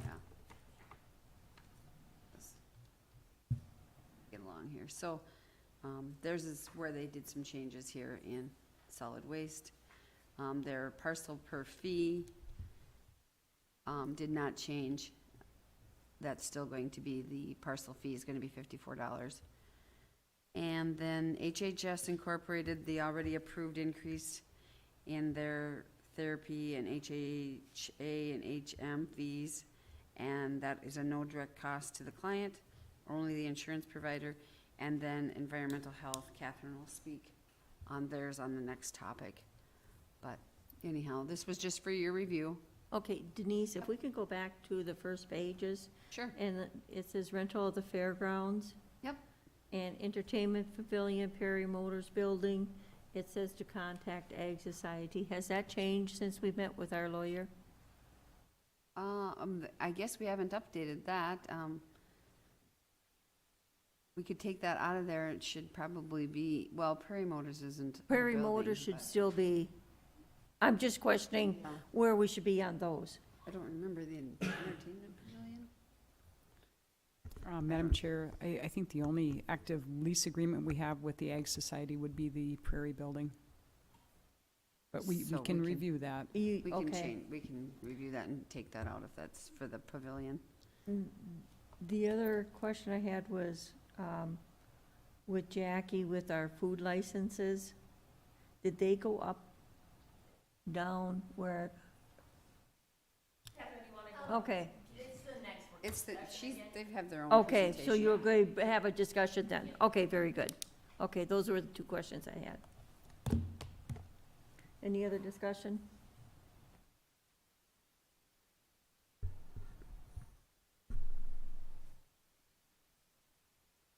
And this will come in front of the board in October then?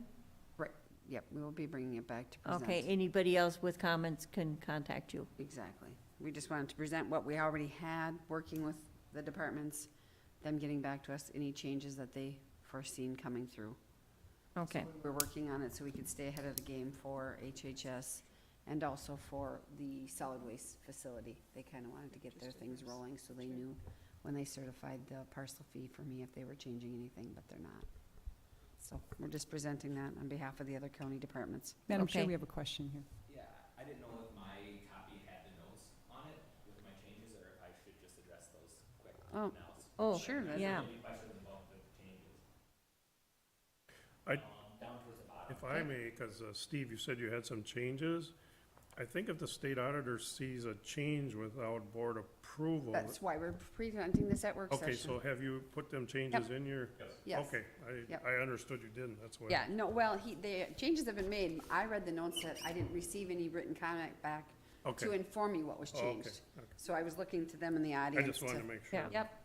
Where did you want to go at? Okay. Just point out my changes were to, under applications, number 1, 2, and 5. Previously, they were 350, and I'm recommending a change to 425. Keep pace with mailing costs, staff time, board per diems. Seems like we've fallen quite a ways behind on those, so just to do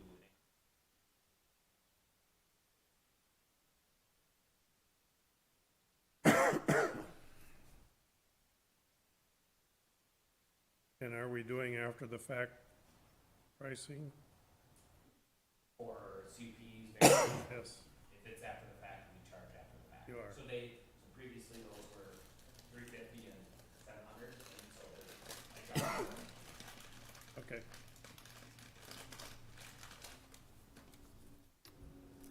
I see the transfer fees, of some of them have changed too, they're highlighted in yellow, yep.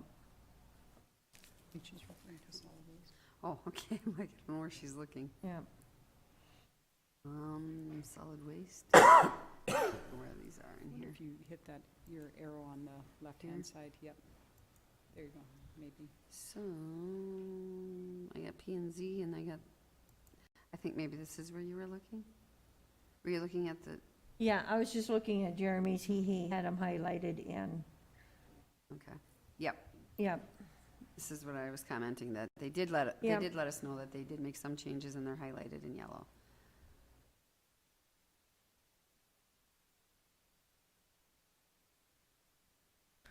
any other comments, questions?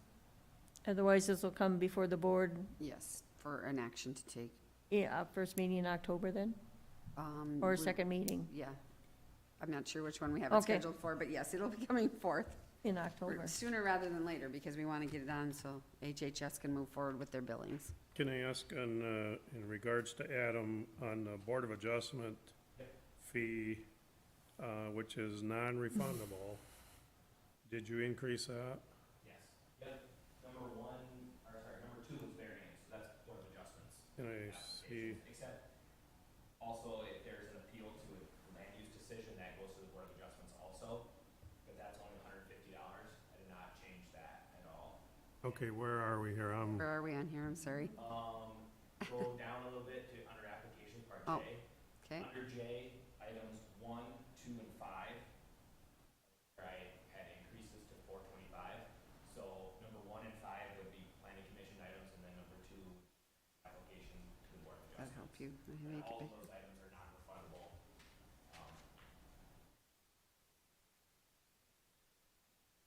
So conditional use permit, CUP is non-refundable too? Correct. I did not know that.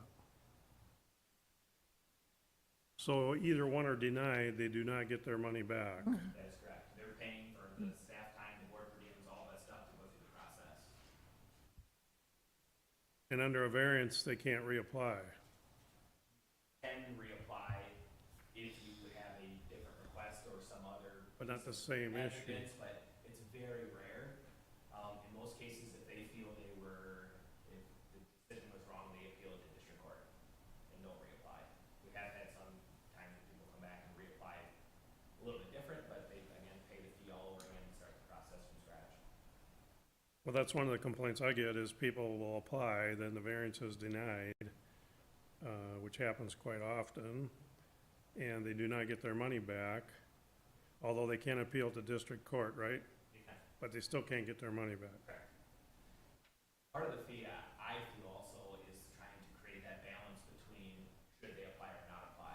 We don't want people to apply because the fee's so low. You know, if it's not a rock solid application and this fee's really low, they're gonna apply and just take their chances.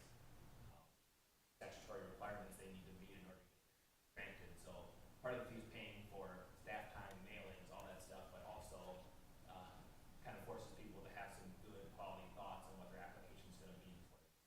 Well, it would be my hope that the P and Z staff would go through this maybe to deter the application before they lose their money. We absolutely do. Okay. With everybody.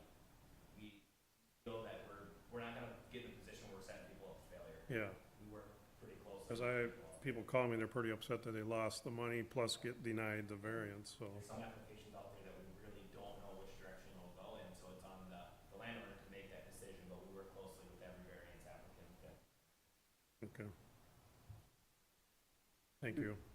Madam Chair, just to confirm, October 5th will actually be the fee hearing, because we have to have a hearing, a public hearing. So Okay, during the meeting, we'll have the actual, fee hearing. hearing. and then on the 19th, we'll bring the board action to approve the whole document. Okay. Any other questions or comments? If not, we'll move on to environmental health fees and schedules.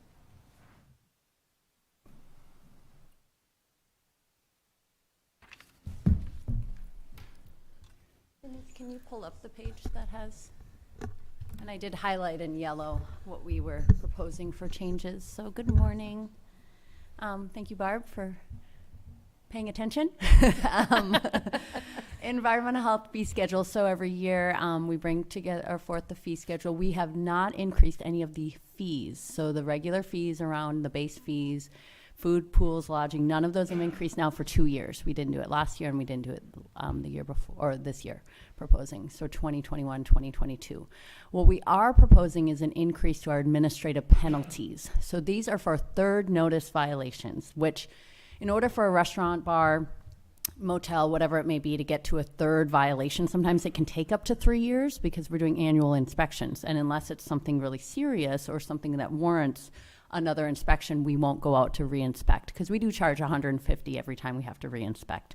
So the previous fees were $27 for priority 2 and 3, $53 for priority 1, and $150 for critical imminent health hazard. Those have not been increased from my digging since 2012. And before that, who knows what we were doing. So I'm proposing that we double those, which sounds like a lot. But again, by the time it gets to a third notice, we've given them ample time to make those changes. Also, staff time to issue a $27 fee is silly, right? So we're starting to see some restaurants, bars, other areas fall out of compliance and not want to fix up some of those required things. Easier to pay the penalty than it is to fix the. And we always give ample time to make those changes. The problem we're seeing now is years will go by and these changes won't be made. Again, if it's something very important, a priority 1, critical imminent health hazard, typically we'll schedule a 30-day reinspection to watch and see what that is. And those are based on what the sanitarian describes as real risk factors, right? Yeah. Yep. Well, the critical imminent, you can't leave the business until it's fixed or shut down the business. That's, again, when we would see something so terrible, I would say, that would cause such a foodborne illness or something that we would have to address it. So that's what my question was proposed. gonna Yep, be, go is ahead. At what point do you shut down the business? I've never been involved in one of those yet. It would have to be pretty bad, and that would be our sanitarians. I could speak to them, but since I've been supervising the program, we've never had to shut anyone down.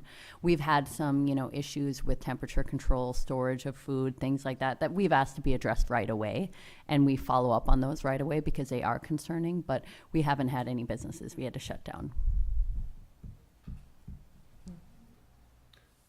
If I may, Madam Chair, the statement of you making that they'd rather pay the fine than correct their problem, that's a little concerning to me.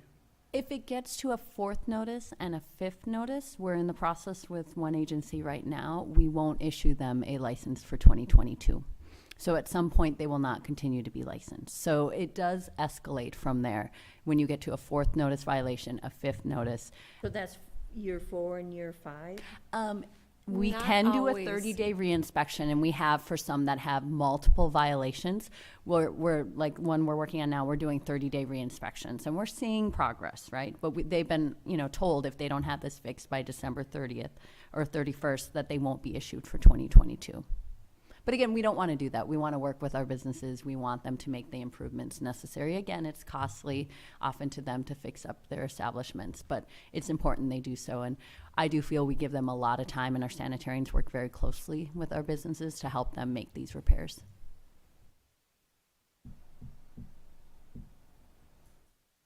And Madam Chair, there still is the school inspection fee, which I don't understand why we're having to do that. That one has always been a bone with me.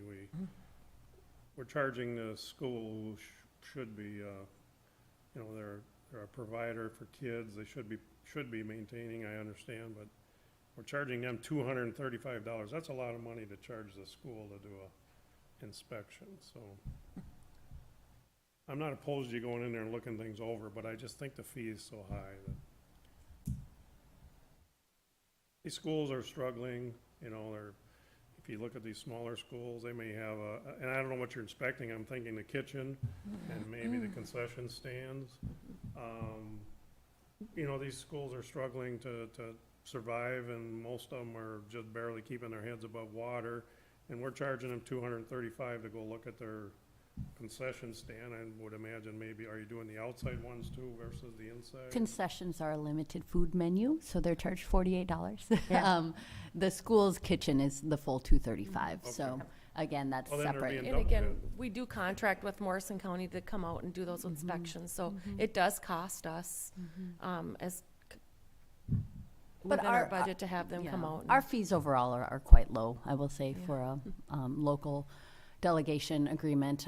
These are pretty in line with Morrison County. Morrison County has a few that are a little higher, but our fees are pretty reasonable. I understand the concern about the schools, but that is also a high-risk environment. So we want to make sure our schools have safe kitchens. Mm-hmm. I didn't say that, I just Yeah. said I I thought know. the fee was too high. I understand. So I want to just make sure it's clear. But again, we haven't increased that for a number of years. All right. Any further questions? And this will come with the rest of the. Right. So it'll be public hearing on the 3rd and Yeah. come to the board. October 5th is the public hearing during the meeting, Oh. and then October 12th, board meeting, Okay.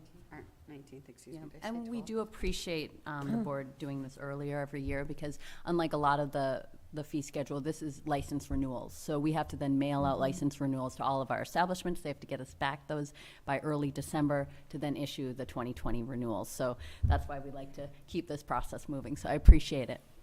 And if you don't get it back on time, they really slap your hands with another. We didn't issue any late fees this year. But we need Thank to be you. on top of it. We do, and again, we want Our people part. to not have a lapse in Yeah. their renewals, so, Okay. thank you. Yep, thank you. I moved down one. Give room for Lisa and Laura.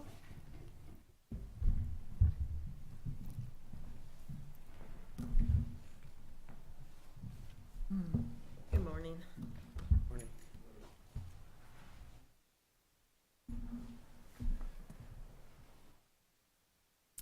Well, we're here today to request an additional eligibility worker position. We're experiencing an increased workload due to COVID going into the pandemic in March of 2020. Or looking at our caseloads, our healthcare caseload has increased by 360 cases since March of 2020. 49 additional SNAP cases and 15 additional family cash cases, which that alone is an additional caseload for a worker.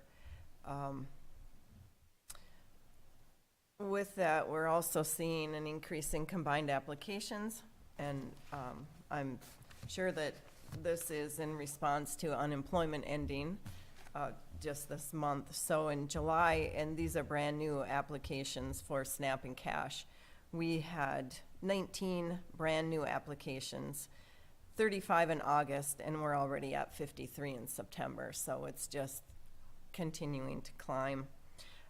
This does not include what we consider an added program, which would be somebody that's already active on one program requesting another. These are brand new people coming in. The cash and SNAP renewals have resumed already. With that, we need to go back and look at everything that hasn't been done in the last 2 years, because we haven't done renewals since March of 2020. So the renewals are taking also more time to go back, and with the cash programs, they weren't required to report. So there's much information we need to gather to make sure that the cases are correct going forward. And then also with, and we're doing additional, so we're catching up. So as we went through the pandemic, they just kept pushing renewals out because we weren't doing any renewals during that time period. Now we're having to do, an extra, maybe, instead of 1 month, we're doing a 1.5 or 2 months of renewals to catch up. And then healthcare renewals, they'll resume when the public health emergency ends. If it ends December 31st, like they've been talking, the soonest we can do renewals would be April by the time the systems send them out. There again, we have 2 years where renewals weren't completed. They were required to report changes, so we've been tracking all of these changes. So we're going to have 2 years of changes in circumstances to process, and renewals, a renewal for each case. And we have 3,500 healthcare cases right now. So, and we have 12 months. We'll have 12 months once they resume renewals to get all of these cases back into, to where they should be, with the accurate information of what's actually the situation in that household right now. Currently, we're in the process of caseload and program reassignment in the eligibility worker, with the eligibility worker group. I'm hoping to increase efficiency and relieve some of the stress that they're experiencing with the increase in the workload. Also, we have 2 eligibility workers that are eligible for retirement. One could be going as soon as February, so with this additional position, hopefully we could stay ahead of that a little bit. And then I have another one that could go anytime. We have 3 workers that are currently in training. 2 of them were new, started in January.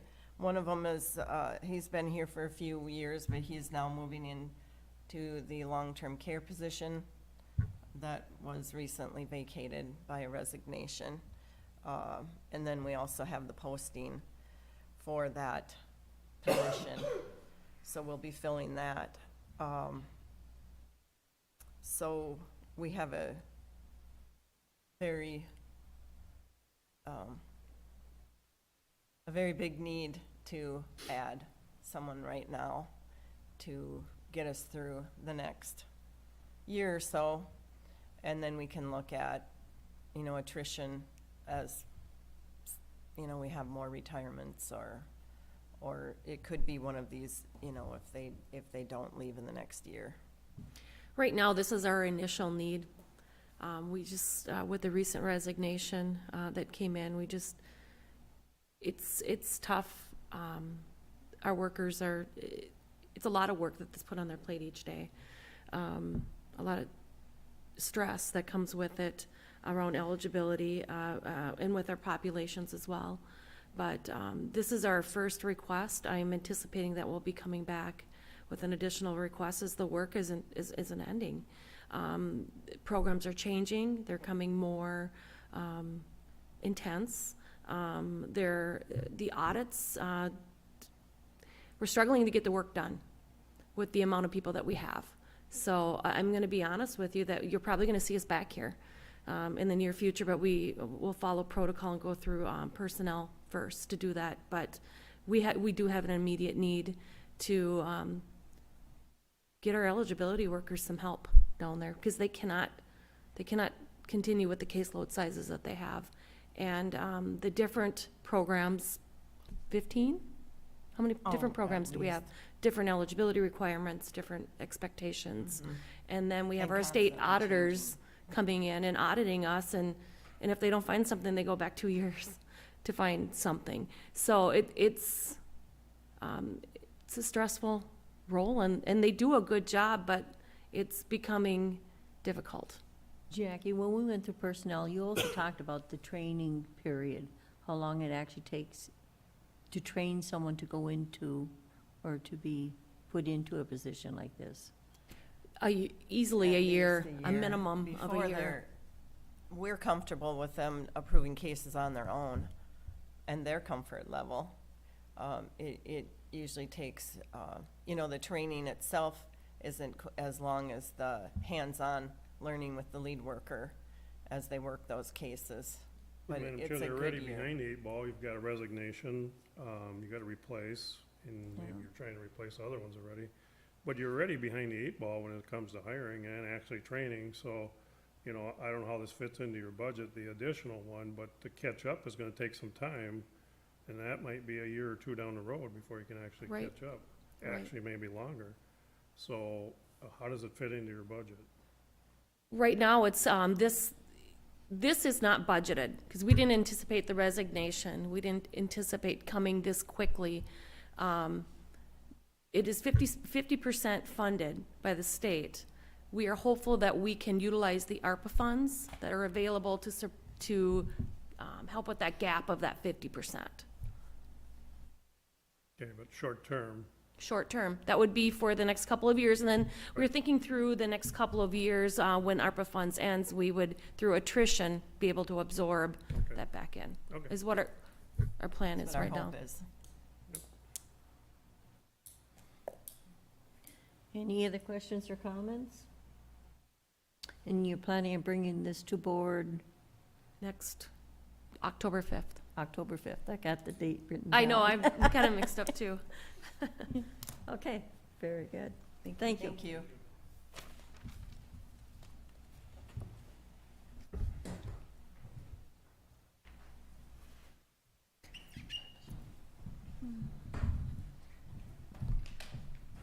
There you go. Wherever you'd like. Want me to go? Go ahead, Okay, so and just, we'll introduce Michelle. oh, We have Michelle Taugis from Sourcewell. Maybe you want to share what your role is. Good morning, everybody. My name is Michelle Taugis. I'm the lead regional licensing specialist through Sourcewell. Alyssa Erdrich is not here today. She's actually your regional licensing specialist for Todd County, but I'm the lead for all 8 counties that we partner with for family child care. And we've been partnering with Todd County since July 1st of 2018 for your family child care licensing. And so Alyssa is your specialist, and she oversees Todd County, Morrison, and Wadena County, and I oversee Cass and Crow Wing counties. So this discussion is a continuation of two, 2 meetings ago. 2 meetings ago? So- Yeah, we want to understand the basis of what the issues are in order to create solutions for them. So we were hoping the Sourcewell could come and talk about what some of our daycare facilities are facing and how can we assist moving forward. So I guess my understanding was to kind of go over from start to finish of what a licensed provider potentially has to go through. It's too bad Commissioner Newman wasn't here, because I know he had the questions around, and I didn't Yeah. realize he wasn't gonna be here, so I apologize. But he had some questions on what does it take to become a licensed provider? Is that something that you guys are still interested in learning about? I To kinda think, yeah, okay. keep it high level? Yes. All right, so if an individual wants to apply to be a licensed program, they would come to me. I handle all 8 counties for all new applicants. And so they would, we just launched in August a self-paced orientation, so they would complete that at their own pace, and then they would get assigned their region licensing specialist based on where they're located. So if an individual from Todd County wanted to become a licensed provider, they would contact me, and then I would set them up for their orientation, and after that, they would be assigned to Alyssa to go through that process. And at that time, that's when they would fill out what we call our applicant packet, which we have 6 steps that they go through to become a licensed provider. And we tried to make it very flow nicely and easy and accessible for them to complete that process in a quick and efficient manner. It just depends on their where they're planning to become licensed. If it's a commercial space, if it's in their home, as a family child care program, they can choose to operate within their home or outside their home in a church, in a commercial space, in another residential area. And that's where sometimes if they're in the city limits, there's those potential permits that they might have to comply with, whether it's septic or whatnot, and each city or jurisdiction is in charge of that. So we don't really have a good grasp on every single city, every single township of what all those different conditional permits might be. So that's something that I was brought to my attention, that Todd County or Long Prairie has some potential permits in place that might be a hindrance to opening up a business for family child care. Michelle, once somebody applies, how long typically can it take to go through the process? We say 1 to 3 months, but again, we've licensed individuals in 1 month. It's just, depending on how quick they can get the paperwork, the background studies to come back, and to do their physical home inspection.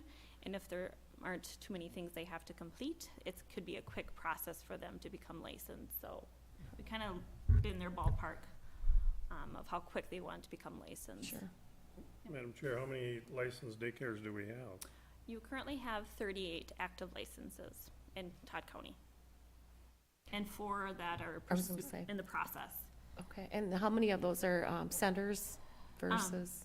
So we do not license center-based. So I do not have the numbers for center-based in Todd County. That would, is done by the state Department of Human Services that does your center-based licensing. We only do family-based. I believe we've got 6 centers, 6, okay. which are primarily out of the schools. I was gonna say, they primary school-based Yeah. right now. So if I wanted to have a daycare, how many would I be allowed to have and what age brackets? That's a great question. So as a new applicant, you can have up to 10. And we call it an A license. So they start out small, they get comfortable with the whole licensing process and whatnot. And then potentially after year 1, they can apply for a group license, and that can be a C1, C2, or C3, and that could be up to 14 kiddos with 2 adults. And again, certain age groups within that C3 category, they have to stay within. And then a C2 is with 12 children with 1 adult. And again, they can only have 1 infant and 1 toddler, or 0 infants and 2 toddlers, and up to 8 preschoolers and 2 school agers with that 12. So they can kind of choose where they want to be comfortably, and they have to do the fire inspection to make sure they're up to that code within their home as well. So it kind of can vary of what they're comfortable with. Because the demand that I see is more infant. Yes, And if you're only allowed to have 1 infant, as at C2. at that level, Mhm. it's really a predicament that parents are in, is where do they can't take mine, so I gotta go someplace else. So it's a predicament that really a lot of young couples struggle with right now, so. Yeah. I would say the C1 with the 10 children is probably the popular one that a lot of licensed programs choose because they can actually have 2 infants and 1 toddler and then have a little less preschooler and school age. But again, providers can only handle 2 Right. infants. We wouldn't want to give them 3 infants. That's a No, lot to I manage. understand the level of care, but it's just, Yeah. it's a predicament. If we only have 38, our younger population is hopefully producing, so here we have a predicament. What do I do with my infant now that I want to go back to work or whatever, so.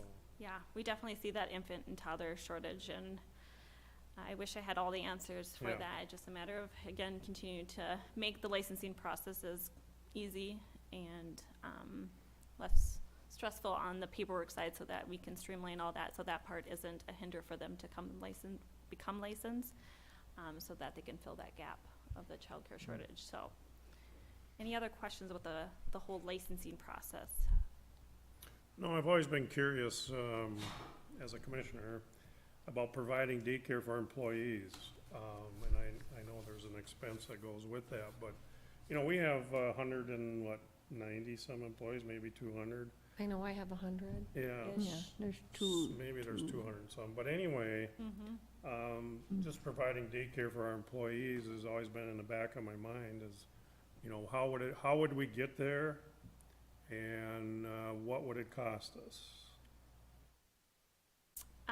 There are actually a lot of some amazing resources out there to kind of give you that cost analysis. First Children's Finance is a free resource for new providers or new center-based providers that want to look at what it takes to run a business, like whether it be a pod model that you could operate out of the county or a center base. So you can kind of play around with those numbers. So there's definitely those resources out there that we could get you those kind of figures, a ballpark, to sustain that type of model. But again, that's something, you know, you'd have to decide what kind of Well, I think the predicament is, as you know, today it's hard to find people to work. But once we get them to work, then they say, well, nobody's here to take care of my kids, so now I gotta quit. I can't stay here, or I gotta leave because I have no one to take care of. And that puts us in, and I don't know if we've ever had that, I'm assuming we have. You know, there's school teachers, the schools have a large employee count, and a lot of companies that we have here, and I think, you know, working with them and working with the county and maybe even the cities, we could come up with something. It's something I've always thought about. I just. And our younger generations, what I've been hearing in the last over 6 months, but the cost that is associated with daycare. You know, they call it their second mortgage because they have their mortgage and then they have the cost to take their kids to daycare, which if you had 2 kids, they said can range anywhere from 25,000 to Half your paycheck, 38,000. probably, yeah, I if mean, not all your paycheck. it's, you know, it's, yeah, definitely not. Well, anyway, I just threw a seed out there. If you think you could water it and get it to grow, we can. Madam Chair. go ahead. I have just a question. With the low number of licensed daycare providers in Todd County, if the licensing process is simple, streamlined, and 6 steps, what is stopping people from becoming licensed? What keeps our numbers in licensed daycare so low? I actually think this has kind of been the average number that Todd County has had for family-based. Okay. I think you guys kind of been staying around the 35 to 45 has kind of been your average ballpark for licensed programs for the past couple of years, before we even became your licensing agency. So hinders, you know, again, they have to have the passion to come into this type of field, to be a business owner, be their own accountant, be a house cleaner, be the cook, take care of children. You know, there's a lot of things that they have to do as a licensed provider, so they have to have that passion. Be willing to work a lot of hours.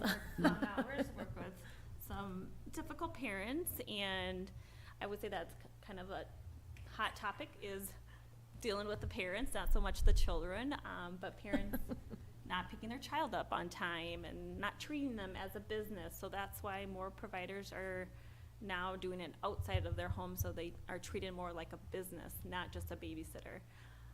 So I think there's a lot of factors that are kind of. As a licensed provider, do you go into the daycares, you know, like for a food provider, you come in and check things over as a daycare provider or for licensing?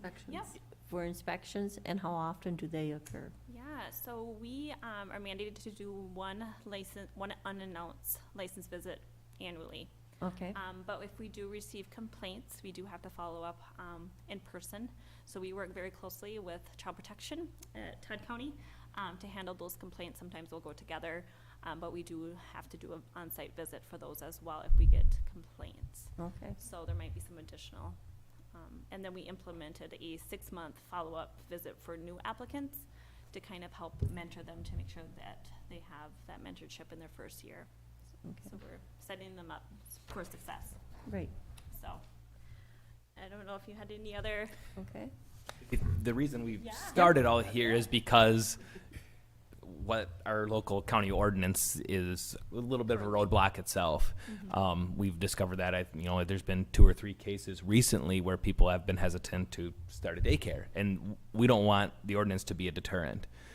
So thank you to Michelle for being here to talk about, what are the real issues so that we can come up with real life solutions and how do we assist or not make the problem worse. The biggest things, there's a fee with conditional use permitting, and then in order to even submit an application, you have to prove septic compliance, and all of a sudden you're out of compliance and you have a $8,000 to $12,000 septic system to install.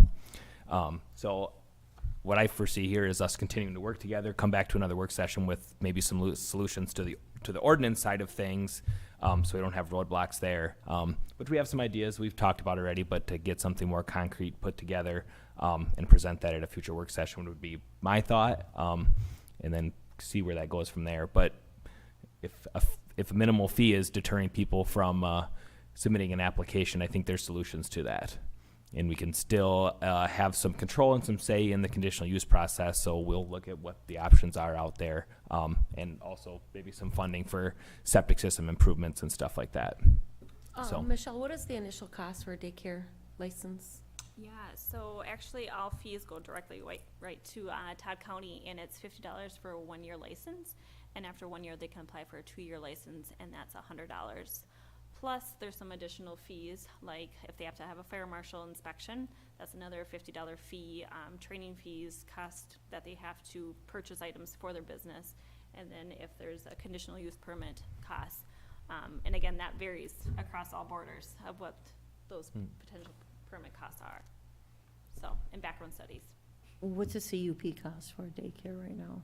It's $350 right now, but that was with the gonna new go up. proposal, it's gonna go to $425. The requirements don't change of having septic compliance, and then I think that is the fear for a lot of people. You typically have a pretty good idea if your septic is compliant or not, and that's a major investment. So if that's a major hurdle, I think it's important to look for solutions, and we have potential options right now. So I think we can come up with a good solution to assist with, first off, existing daycares and keeping them in business, but also bringing more, and not having our ordinance be the thing holding them back. I think the county can still have some say in it, get this before the planning commission, so if there are conditions or something that we need to address, we can do that without, making it a huge hurdle or completely deterring people from applying. Thank you. So I think we should encourage that. Yeah. So we'll be back again. Well, Yeah. at least I will be, Happy to have and this we'll, conversation. we'll be working together outside of this, I hope, and then we'll be back in the future for some more discussion. Okay. Okay, thank you. Thank you. Nice to meet you all.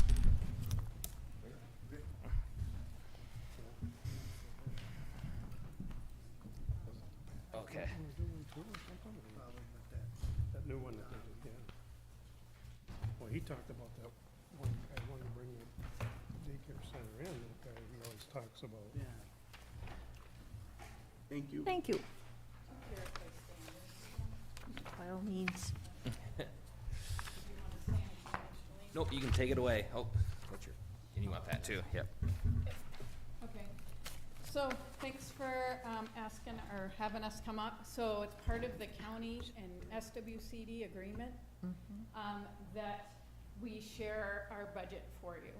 And so, it's taken me a couple years. I think I'm getting closer and closer to getting a budget that works for an SWCD. When I work with other district managers, we can have some common thoughts and common functionalities, and then also have one that goes into the ISF budget.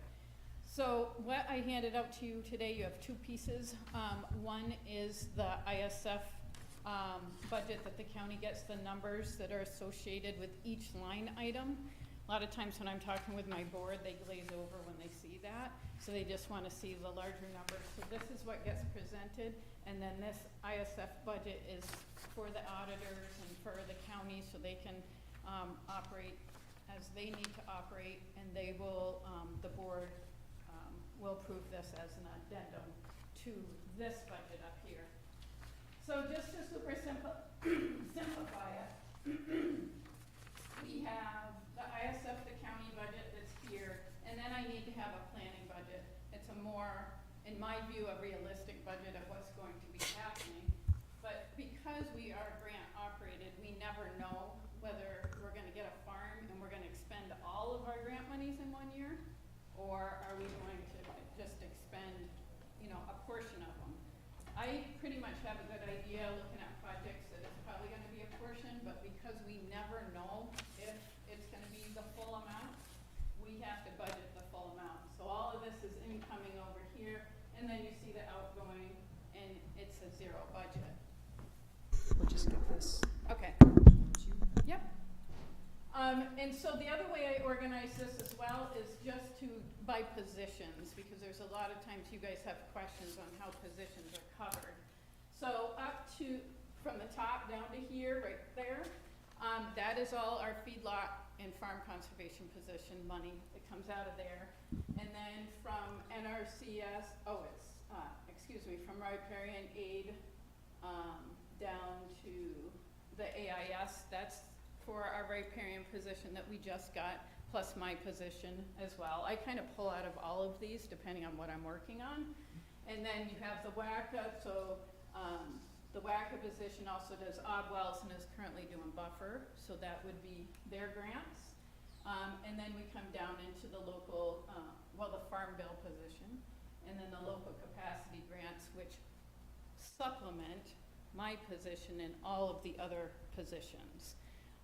So that's where their funding comes from. And then we also apply for all these other grants, and most of these are feedlot or farm-related grants right now, and our technical hours can be applied towards those grants as well. So that's kind of each of the numbers you've been able to look at. And then for the board, the SWCD board, I create a more, what I call a realistic budget. So, for example, all of these numbers are pretty much the same. When you look at the Partridge River number 2, for example, yep, we could potentially get $220,267 in. I plan on only probably getting about $150,000 in, because some of these grants you get paid for after you do the work. So I'm thinking, okay, we'll do this project, this project, this project, and it's about 150 that we'll actually pull in, but it could be that we do pull in the full amount, so we have to have that budgeted with you guys at the county level. So that's just it in a quick nutshell. I also handed out to you how do we reimburse the county for technical positions. That's something you can read at your leisure, unless you have questions specifically now. I guess that was my presentation in a nutshell for you. Again, it's to provide as much transparency so that our board understands at the SWCD level without getting into that fine-grained nuts and bolts that Denise and Sarah and Candace and Jolene have to work with. You don't need approval, I don't think, just if you have questions. Yeah, the old one too wasn't very clear, but now we made the new agreement between the county and the SWC very clear that we'll come on an annual basis at a work session to present the budget, just so you guys are aware. So we're checking that box today, and if you have questions, now or later. And you also come up to the financial parts of it too, you know, as we go through the budgeting. Yep. You've come in front of that, so Mm-hmm. we've seen this, you Yep. know, but this is good, and it covers Mm. bringing it to the board. Mhm. And if you want it in a different format, just let me know. Like I've been saying, I've been tweaking it for a couple years and with some successes and failures, but this is probably the closest I've ever done to, like, hey, okay, I think I can make it make sense. You did great. Thanks. Any questions? Thank you, Just for guys. that Yeah. Hourglass, you gotta look what the future's Yeah. gonna be and guess most of the time. Yes, yeah. Just have a couple questions, just to clarify, because now I'm a little confused. So you have the IFS budget, and that's what we get audited on. So that's the budget you're actually running off of, correct? Yes, so for anything that Sarah like sends up to you or whatever, that is these numbers, That we're audited on. yes. So this one off to the side is just kind of your, That's an SWCD budget, so SWCDs have to plan for the next couple of years of how they're gonna expend those grants, because the grants are a 3-year grant. Potentially, we could spend them in 1 year, but most of the time. I just got confused when you were talking about that Partridge River too. If our IFS, we are forecasting 220 to come in, that's what we're stating as a revenue, but you're stating in your planning it's only 150. So I'm just a little cautious, are we overstating our revenues then, and should we be matching you at the 150? Because I don't want to inflate our revenues if that's truly not the number. That just, Yes, so piqued to my kind of curiosity explain right that, you can kind of direct us on how to do that, because the 220, if we did all the work on one grant, say we had 3 farms and we did all that work, that 220 would come in that year. However, if it's a 3-year grant, what I'm looking at our jobs and going, okay, yep, this is what people are coming in right now saying they want for work done, then it's potentially 150. We have to stay on that 150 to stay on track as well, to spend it by the 3 years. So we've gone back and forth with that same discussion of how to do that. Anytime I've put the planning budget in front of the auditor, he's reverted us back to the ISF and said, do this. I don't know what your well, recommendation. that piqued me right away that would be us overinflating our revenues, and we wouldn't want to do that, because if we overinflate our revenues, then that's going to skew our budgeting process, because now we've got revenues that we're really not, we're overstating that we're going to get, when we're really not, because if you really think we're only going to have 150, might be something I might have a talk with Clifton Larson Allen just to see. Exactly. Because now that you've Yeah. showed that one directly to me, that really makes me quite concerned. And that's why I asked, my first question is, you are following the IFS budget, because that's what we get it audited on. I'm thinking this one off to the side is just your working budget, just Yes. in your, So I can help Plan of attack. my board Right. understand, oh, okay, why do we have this left over, or why is this negative or this positive? Because again, we don't get paid for those grants until after the work's done. okay, Yep, thank you. yeah. Mhm. Okay. Anything else? Very good. Thank you. Yeah, thanks, Deja. Thanks, Adam. Oh, Adam's going to stay. Again. You get a lot of me today. This is my last item. So this would be just our first review of the 2021 violation assessment protocol. I guess my first question, just so I make sure I understand, Denise, these have to be assessed prior to October 15th, right? You would be, because you're an agency, yours Yep. actually is in November. Okay. Typical special assessments to cities and other agencies Okay. is the October 15th deadline. Okay. So this And would have to come in front of the board like at the first meeting in October to make that's what sure we've done that the past we. 2 years, Yep. and in sticking with that protocol, It'd be Yeah. good that's to why do I'm here that. today, Yep. and it'll be back on the regular agenda, that first meeting in October. So, October 5th, yeah. we got you the board pack, or my little staff report here in advance, so you can look at it in advance, and you can look at it after the meeting here. This is the opportunity to burn through them, and if you have any questions or anything, please ask. Just some quick updates. You can see from last year, there was 3 that we had assessed, and then at the end of the year pulled them back. Jack McCoy, we're still trying to work with him and get a little more cleanup. The major thing there is the old house. Is it gonna be fixed up or taken down? The township has some issues with it. I don't think he's in a hurry to do anything with it, but it's not a livable structure, and it's right in, Pillsbury there. So we kind of got to know what to do with that. That's the major piece there. That Gerald and Patricia Nelson one, they got the septic system installed earlier this year. It's completely resolved. And the Prather one, it's on the verge of completely resolved. They had one small structure that they were debating taking down or rebuilding it for a greenhouse. So we're continuing to work with them. Down to the next section, we're continuing to work with the Owens on theirs.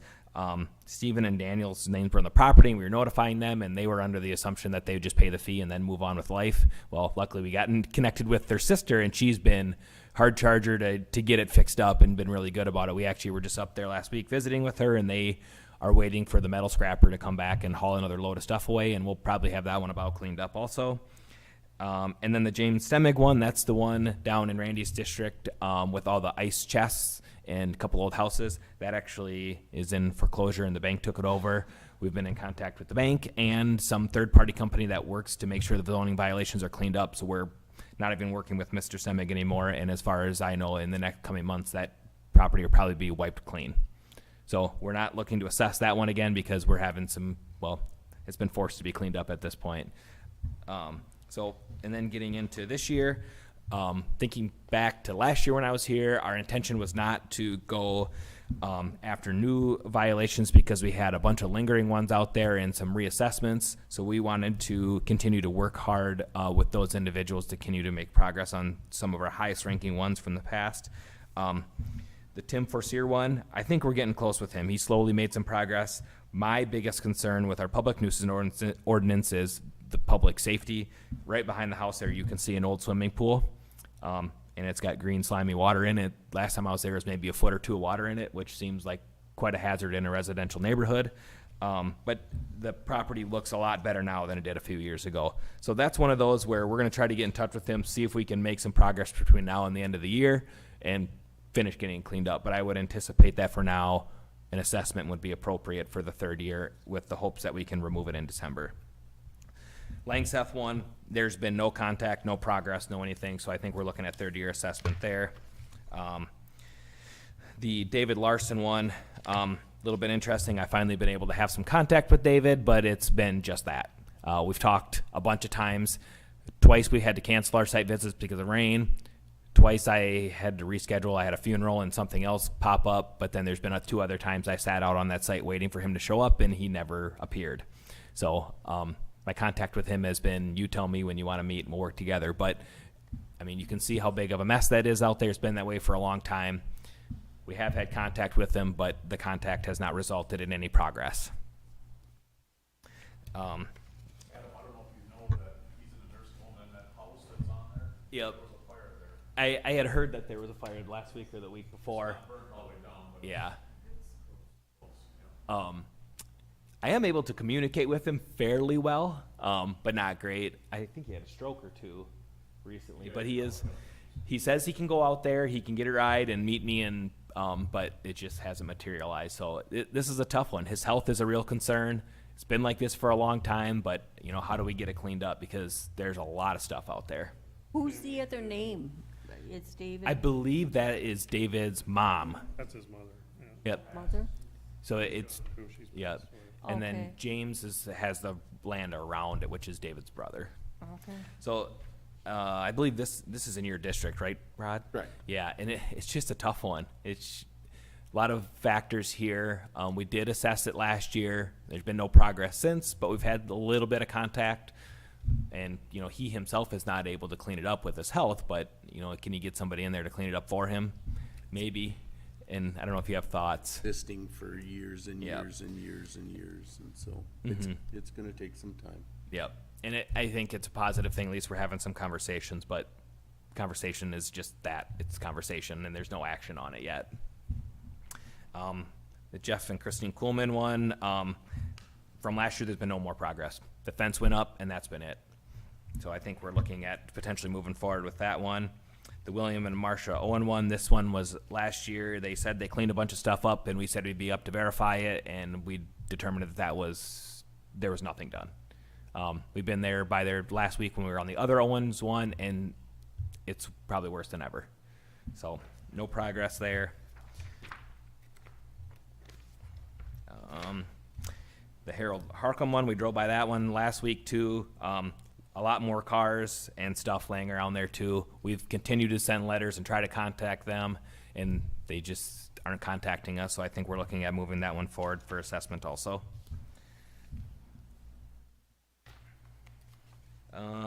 Mary Ann and Steve Gerving. This is the one up in Philbrook. Continues to get worse. Broken windows, nasty looking property. This is on, I've worked with Catherine and David over at HHS about this one because it's a public health nuisance also.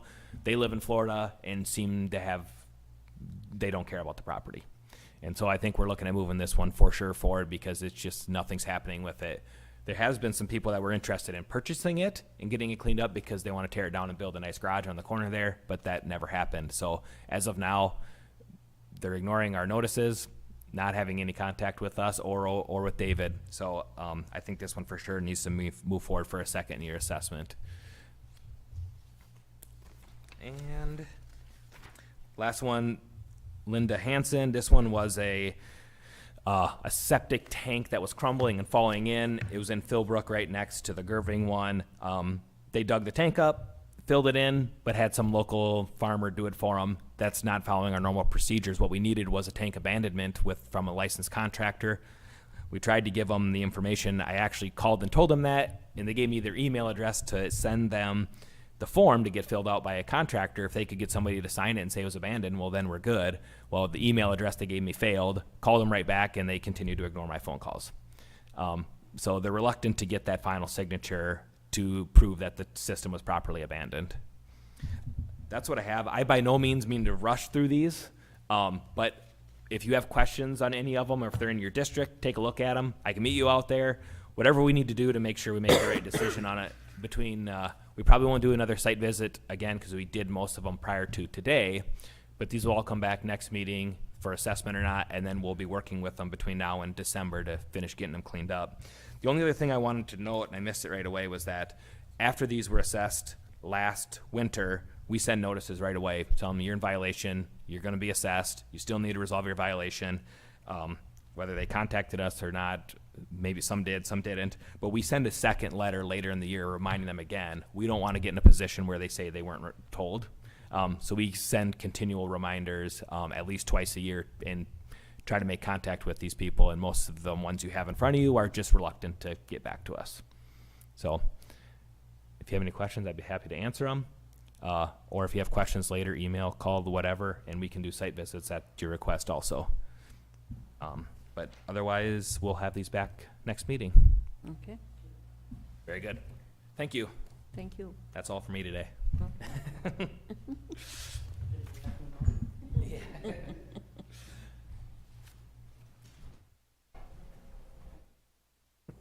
been a long morning, so we'll try to keep this short as possible. Sarah Booker, that's our dispatch supervisor. She'll hand out some materials here for you. Good morning. Okay, sure.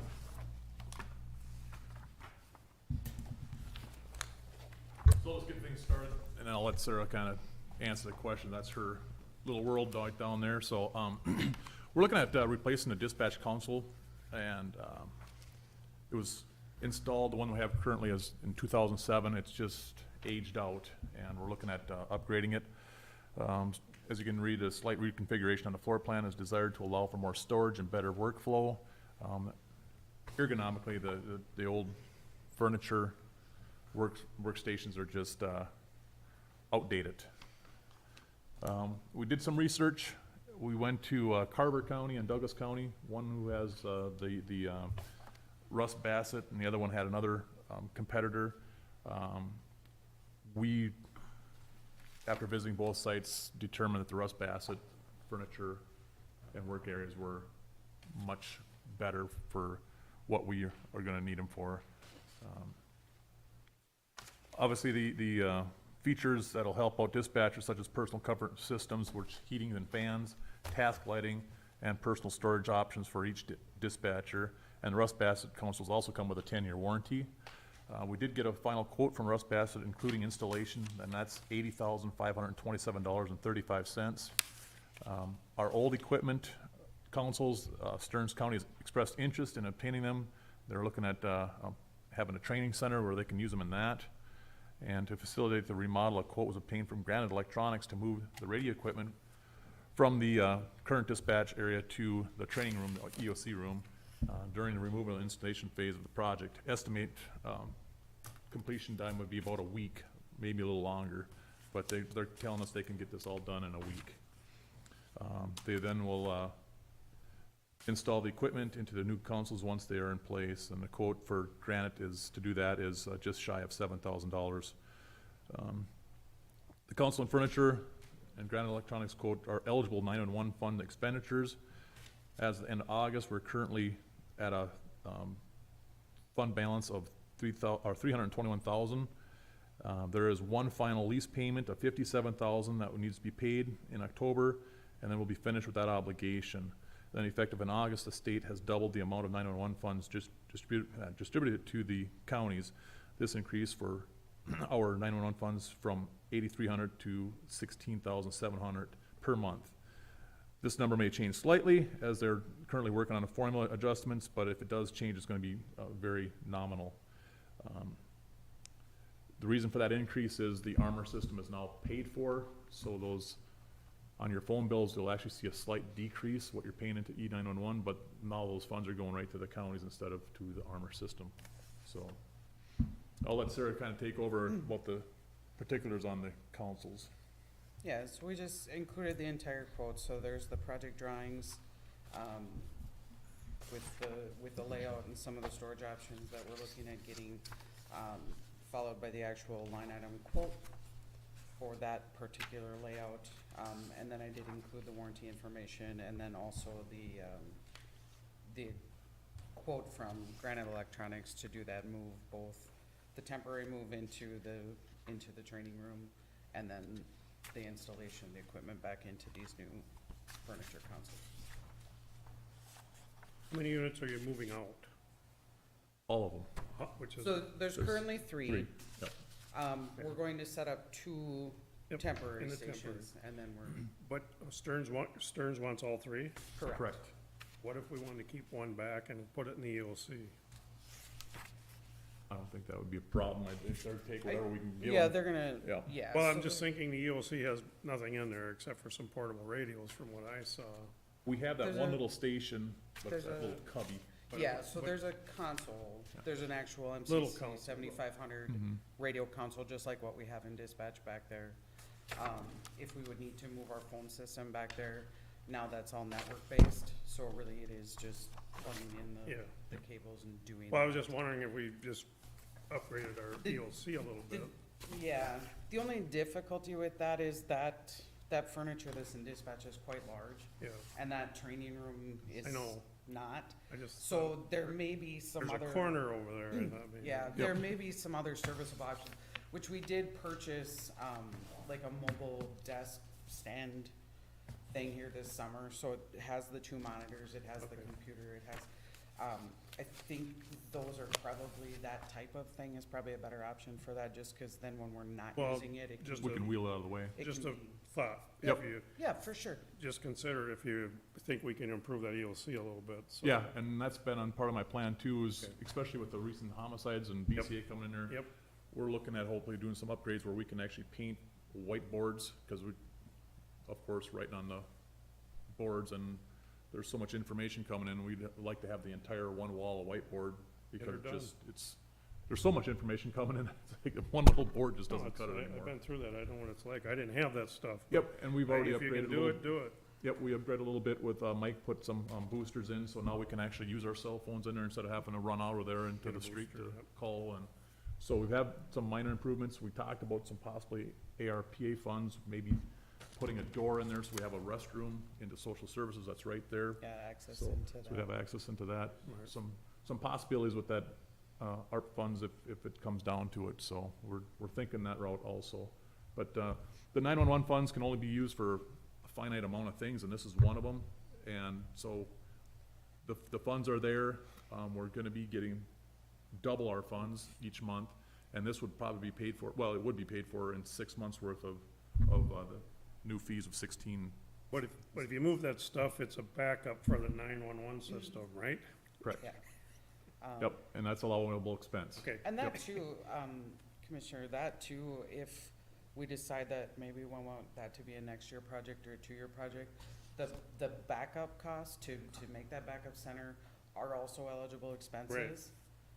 Provided that our primary center is covered. So we're sitting really well with our fund balance, we're pretty careful with it, and now with this increase in the fund distribution from the state, that will certainly help. We've doubled our intake on those 911 fees.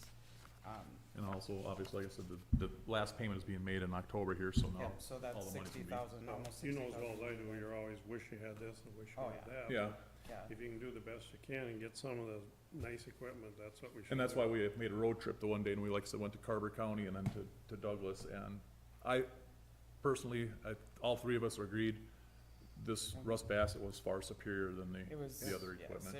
it was better quality, and, they were able to offer us a few different options that we wanted, that the other company just really wasn't able to. Won't shortchange yourself, Yep. otherwise you just have problems. Yeah, and these, And comparatively, the two quotes were fairly close. I Yeah. mean, this one was just slightly more expensive, but I think for what we're getting it's a lot for better that quality. cost difference, it's a lot better quality. Yeah. And it's it's just gonna they're- fit better. These dispatchers are in there for 12 hours a shift, and to have the ergonomics where they're more comfortable, and the lighting is so much better, and, because they got personal lighting for everything, and Yeah, these ones are, they're a single surface, so it's one desk, where our old ones, the keyboard shelf, and, but these ones actually, the monitors move independent of the desk, and then they actually move backwards and forwards, so for the people with their visual Nearsighted. depth. Yeah, you know, it just, there's a lot of features with this that makes Adjustable, it, yeah, that's what you want. yeah. any questions? Well, we're just fortunate that we get rid of the old stuff too, then. Yeah, at Yeah, no and that, charge, and yeah. that actually was just kind of a fluke, cause when we had started kind of talking about this spring or earlier this year, the dispatch, the PSAP manager at Stearns County had sent out an email to just our regional group, and, hey, anybody gonna have some used consoles, cause we're working on this process for our training center, and it's like, well, we might. So, And I in had the future, sent we're her- probably gonna be using that training center, Yeah, so. and I had sent be her nice to- all the dimensions and the photos, and so she just actually, a couple weeks ago, got approval from her board to move ahead with doing this, so Needed, yep. we won't have to pay disposal, we won't have to, they'll just Bingo, bingo. Win-win. get reused. When do you plan on bringing this to the board then, Steve? In October, In So, October? yeah, Okay. so then we can hopefully start moving forward in November, December. Yeah, and once- Getting things, once we get the final approval, they estimate about 12 weeks for assembly, shipping, until that, so It'll we be would be early next looking year. at the install, the very end of the year into the first part of next year. I'd say Which probably we're not on January. we're not on a hard timeline. Because so- the 911 funds, of course, roll over every year, so it's not like we gotta have it spent by the end of the year, I think. so. Okay. Very good. All right, thank you very much. Yep, thank you. All right, you guys have a great day. Yep, you too. Thanks, guys.